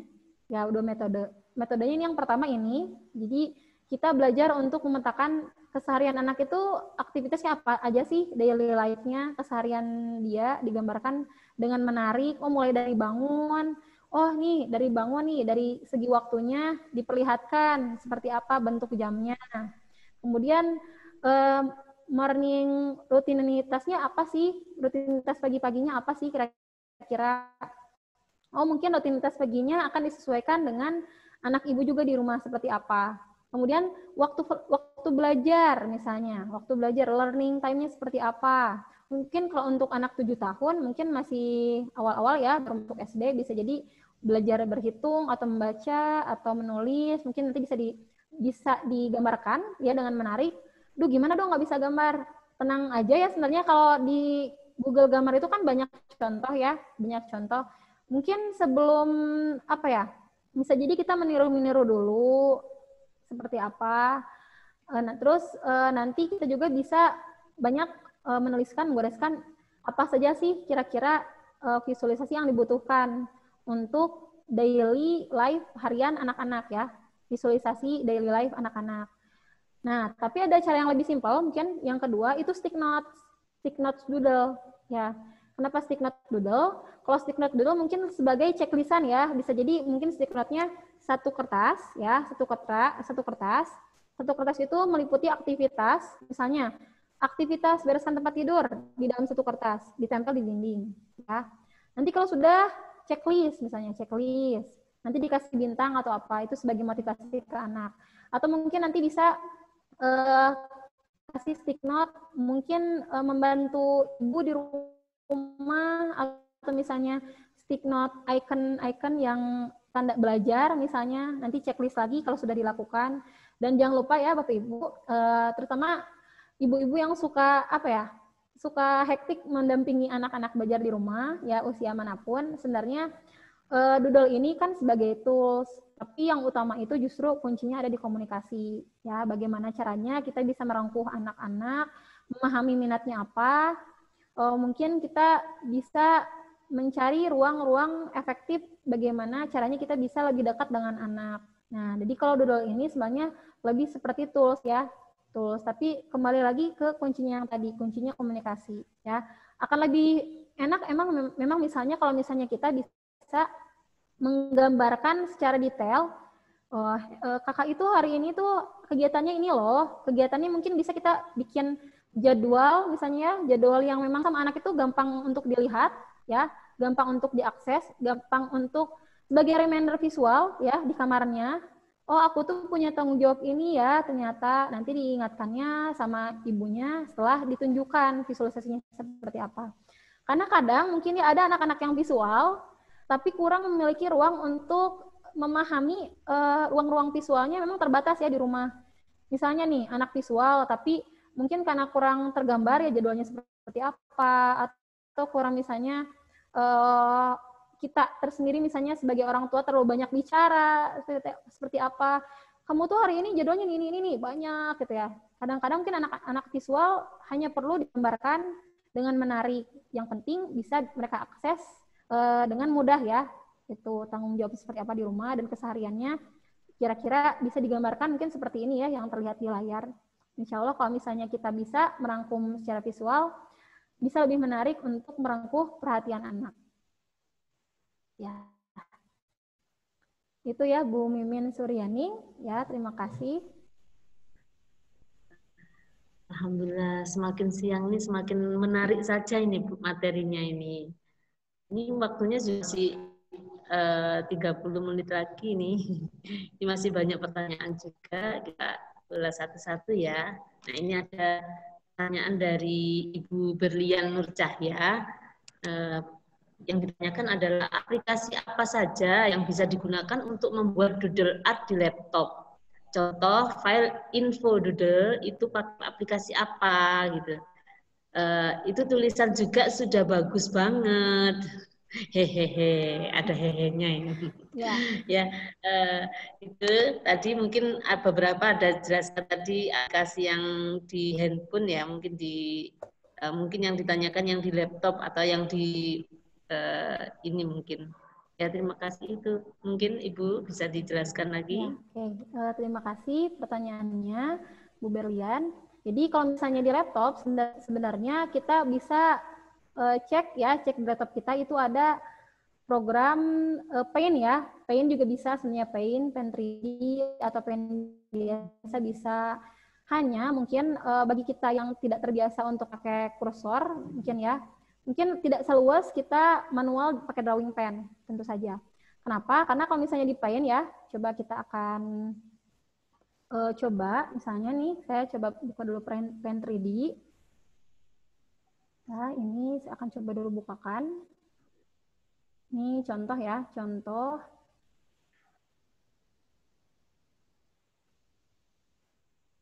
Paint 3D di laptop.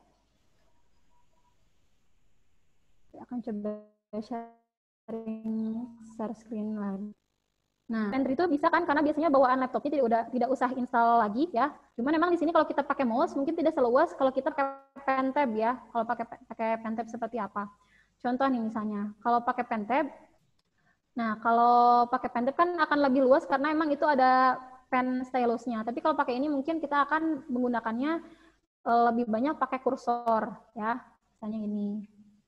Nah, saya pun ini belum terbiasa sih sebenarnya kalau pakai kursor seperti ini.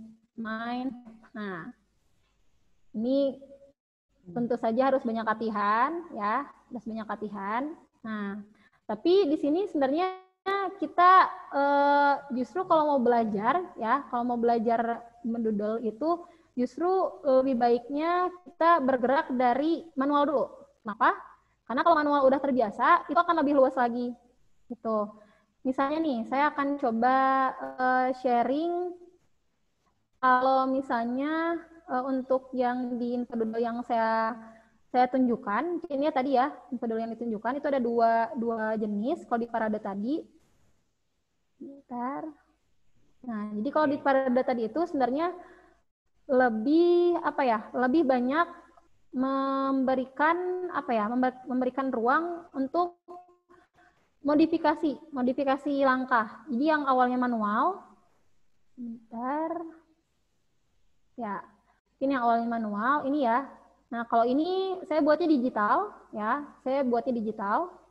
Digital ini saya pakainya Sketchbook, aplikasi Sketchbook, ya, Autodesk Sketchbook, dan pakai pen tablet ya, pakai pen tablet tentunya. Itu lebih luas.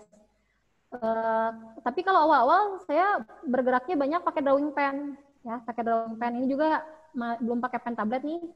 Masih pakai Ibis Pen X ya, Ibis Pen X di HP.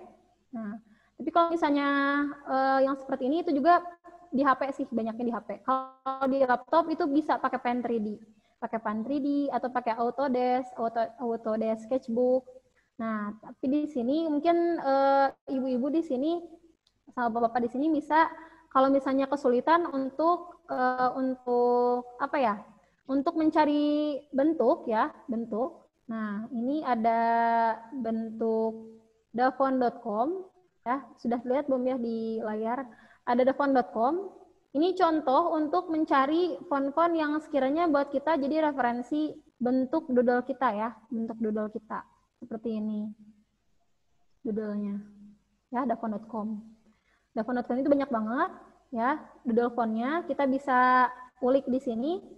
Bisa latihan, tapi yang pasti memang kalau doodle digital dengan doodle manual, saya lebih banyaknya justru di doodle manual. Doodle digital tuh baru sekarang justru doodle digital. Awal-awal doodle manual dulu.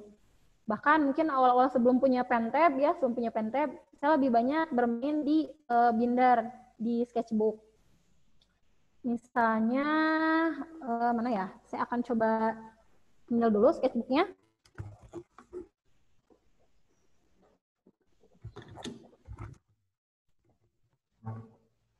Ya, oke. Jadi saya awal-awal itu belajarnya bukan digital, karena gini sih, kalau misalnya kita belum terbiasa manual, terus langsung ke digital itu biasanya kurang fleksibel sih biasanya.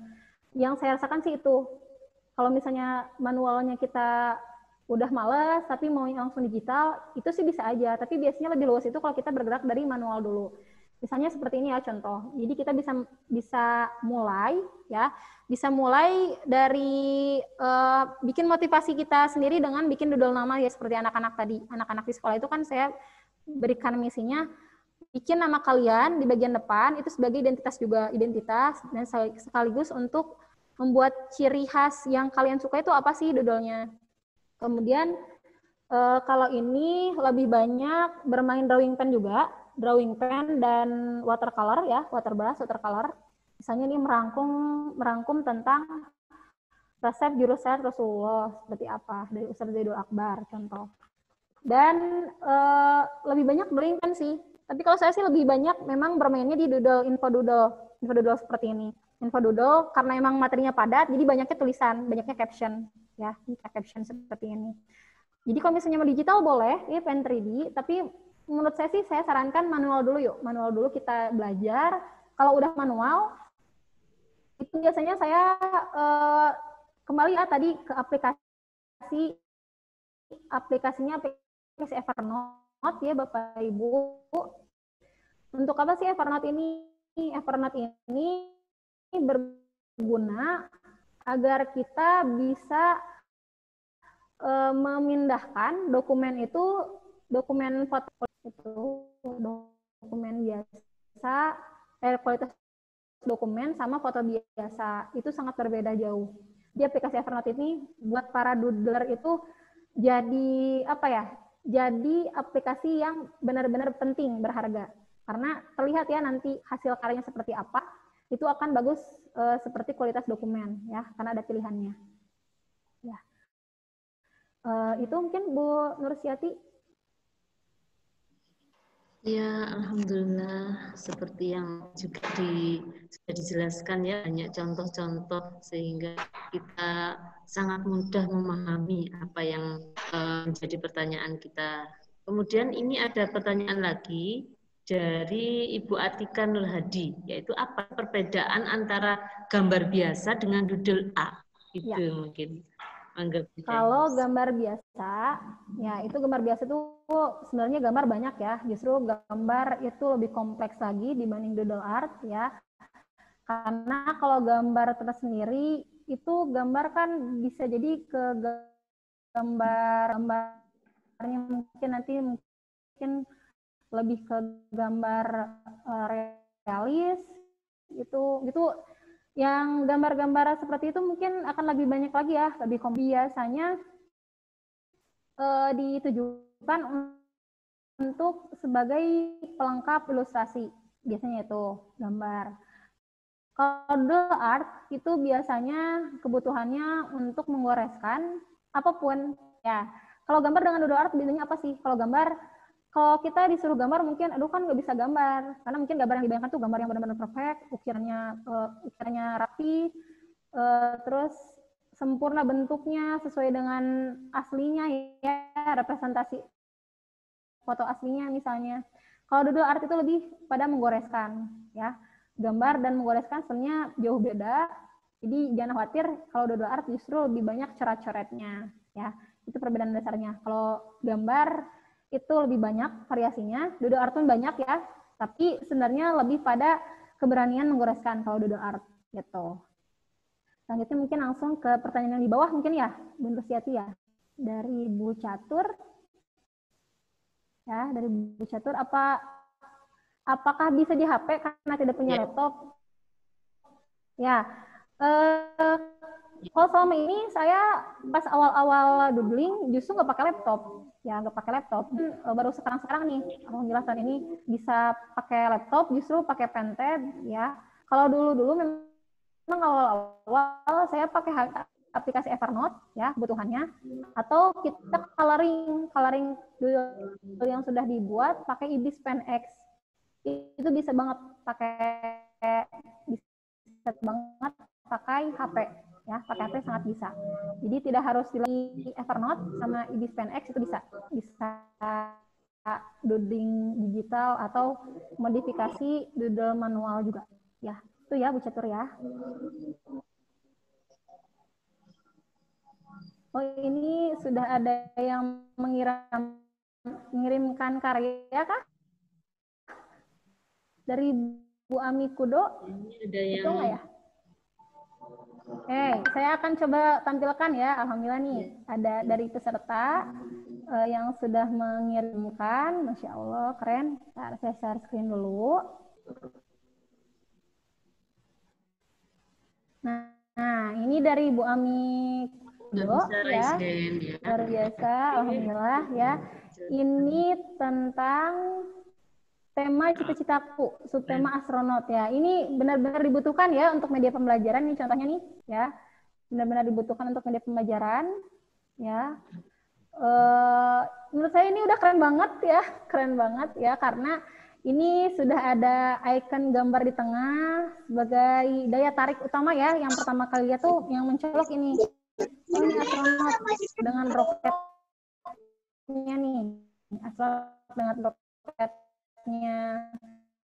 Kemudian sampai satu halaman. Kemudian kapan berlangsungnya, ini udah keren banget ya. Kemudian ada sub topiknya seperti apa, langkah-langkahnya, ada tekniknya juga. Kemudian ada instrumennya seperti apa. Nah, kemudian ini ada tujuan utamanya ya, mengucapkan rasa syukur begitu besar karena bisa diberikan kesempatan oleh Allah masih bernafas, cukup makanan dan minuman, dan bisa menghargai orang lain, menghargai cita teman juga. Ini alhamdulillah ya. Terima kasih Bu Ami Kudo yang sudah sharing. Iya, ini keren banget. Ya, gimana Bu? Ya. Iya. Ini termasuk mind map ya? juga. Mind mapping tapi mungkin tanpa garis ya, tanpa garis cabang-cabang. Jadi langsung ke penghubung konektornya ya. Ini doodling juga sebenarnya, info doodle juga. Jadi info doodle-nya ini ada gambar-gambar yang sangat menarik ya, mewakili alhamdulillah secara Eco School ya. Ini udah keren banget, alhamdulillah. Sip, terima kasih Bu Ami Kudo yang sudah sharing.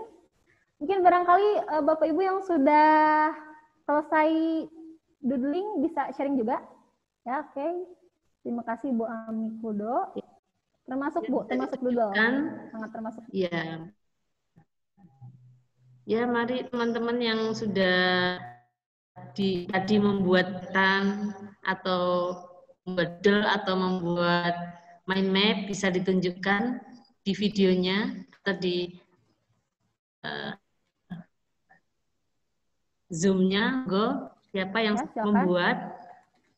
Silakan Ibu-ibu.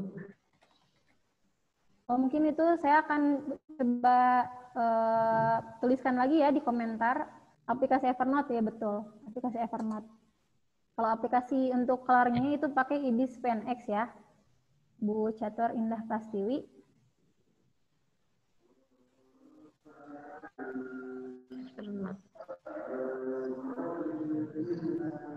Oke, silakan. Barangkali Bapak Ibu yang lain ada yang sudah jadi karya info doodle-nya atau doodle-nya, bisa silakan di-sharing juga ya. Seperti tadi Bu Ami Kudo.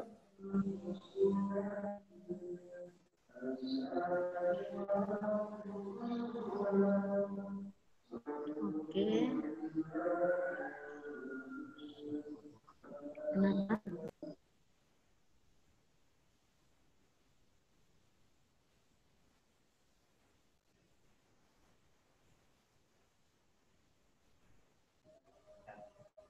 Iya, bisa.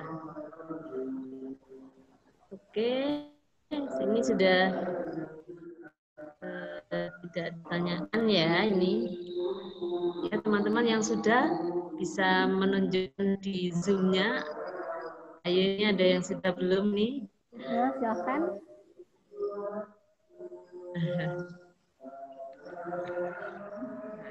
Tinggal 10 menit lagi nih, waktunya masih ada ini. Yuk. Enggak.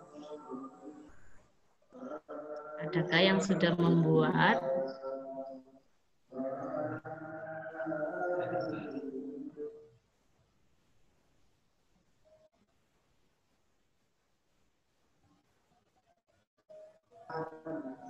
Iya.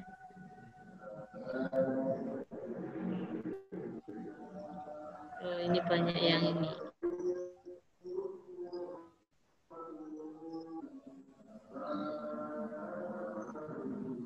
ternyata doodle juga map ini sangat bermanfaat sekali ya untuk kita semua, termasuk ini untuk guru-guru PAUD ini juga bisa kita manfaatkan untuk tema-tema. Ya, betul. Jadi biasanya sangat luas ya guru PAUD sebenarnya itu manfaatnya. Sangat luas kan, termasuk ini biasanya guru-guru PAUD itu ada yang setiap waktu itu membuat sebuah tema ya. Nah, tema ini bisa dikembangkan dengan banyak sebenarnya. Iya. Dan untuk kreativitas juga untuk guru-guru, termasuk anak-anak mulai SD sampai SMA dan luas lah insya Allah ya, sampai orang-orang bekerja pun ya bisa menggunakan mind map termasuk doodle art. Ya, betul, benar Siati. Iya. Oh, ini ada yang tanya.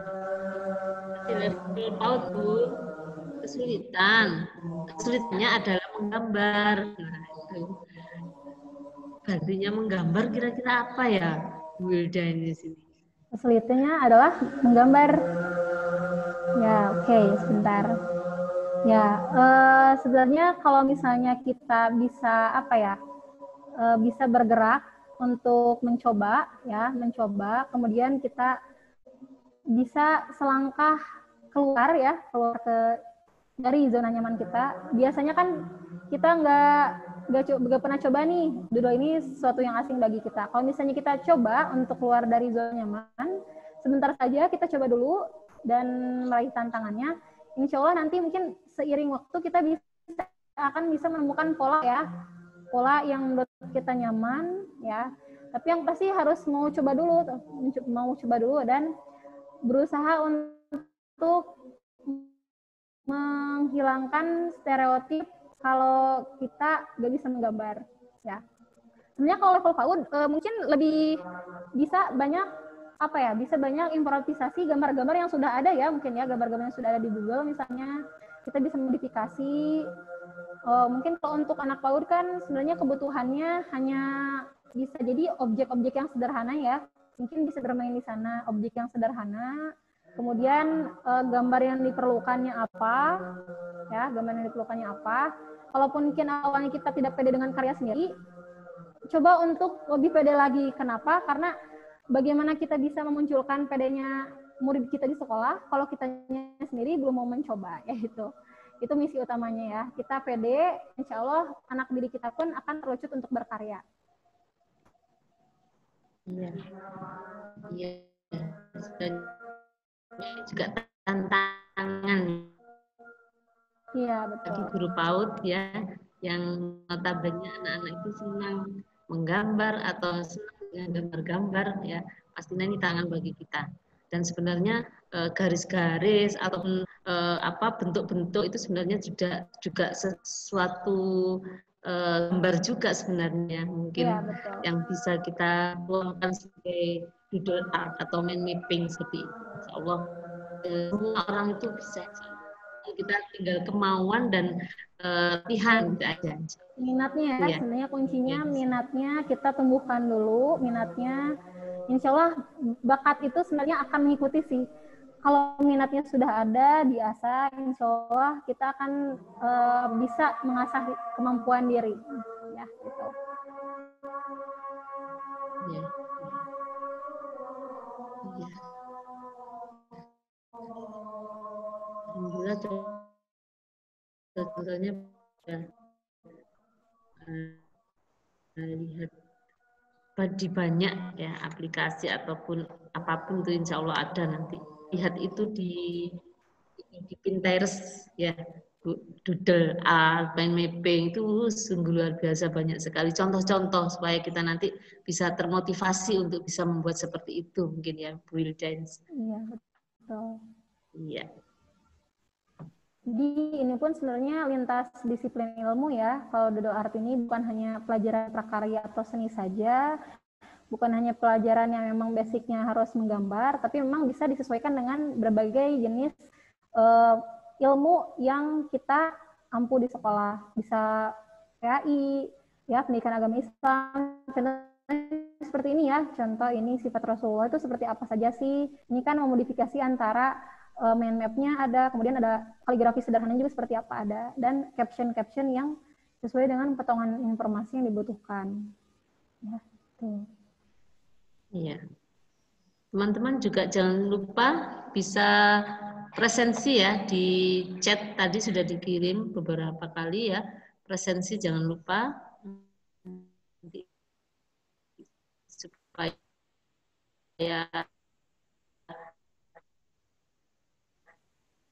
kita nanti ada nama dan identitas yang hadir pada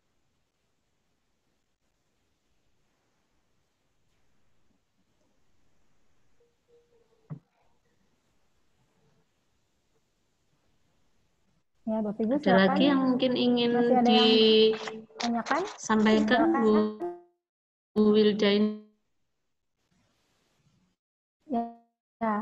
Mungkin untuk mungkin ya Bu Nursiati ya, oke.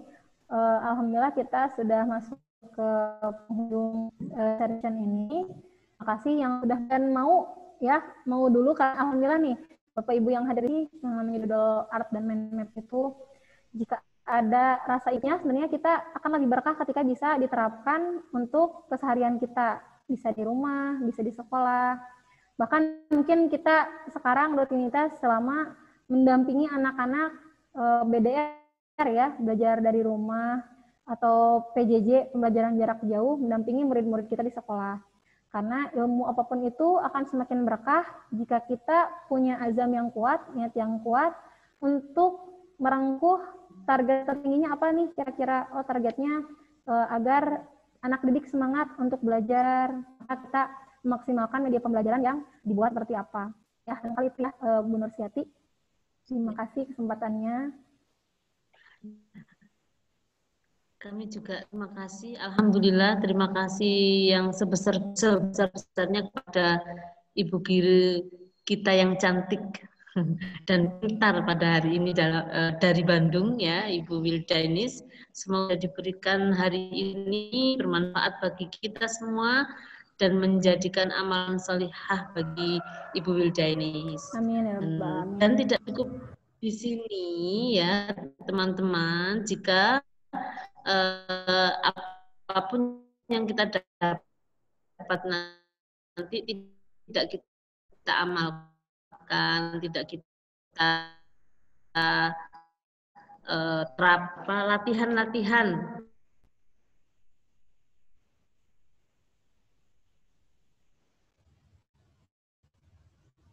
kita bisa memberikan materi seperti ini ya. Kita sampaikan hari ini, tapi teman-teman jangan live dulu ya, nanti kita ada foto bersama ya, nanti akan kami siapkan foto sebelum keluar. Nah, ini sebentar, saya buka dulu semua foto. Nah, alhamdulillah ya, sudah siap semua, ini dibuka.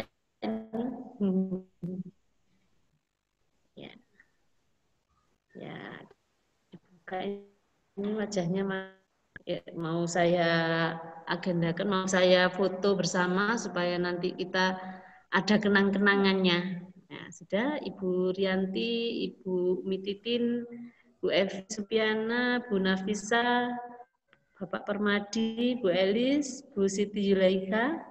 Sudah siap ya, kita foto bersama. 1, 2, 3, yang satu. Sebentar, satu lagi. Insya Allah sudah ya.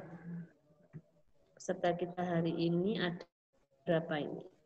24. Ya. Sudah ya Pak ya. Ini alhamdulillah.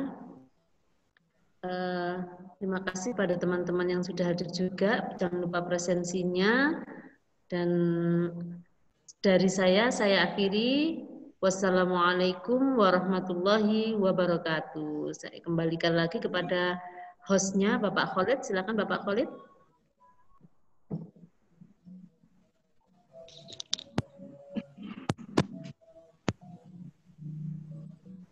Alhamdulillah sudah selesai ya materi hari ini, sangat luar biasa sekali. Kami ucapkan terima kasih kepada Ibu Wildaini sama Ibu Nursiati. Semoga bermanfaat untuk Bapak Ibu semua ya acara pada siang hari ini. Saya selaku host pada siang hari ini mohon maaf yang sebesar-besarnya apabila ada salah kata. Saya tutup. Wassalamualaikum warahmatullahi wabarakatuh. Waalaikumsalam warahmatullahi wabarakatuh. Waalaikumsalam warahmatullahi wabarakatuh. Teh Wilda, terima kasih banyak ya. Iya, Teh Mirna bukan? Iya, maaf saya nggak. Iya, sama-sama Teteh. Iya. Jazakumullah khairan kasiran buat komet juga. Iya, sama-sama. Sampai jumpa nanti lain kelas ya, Teh. Jangan kapok. Siap, Teh. Terima kasih, salam kenal. Iya, Bu Nursiati. Luar biasa, Bu, hebat. Senang saya materinya, oke.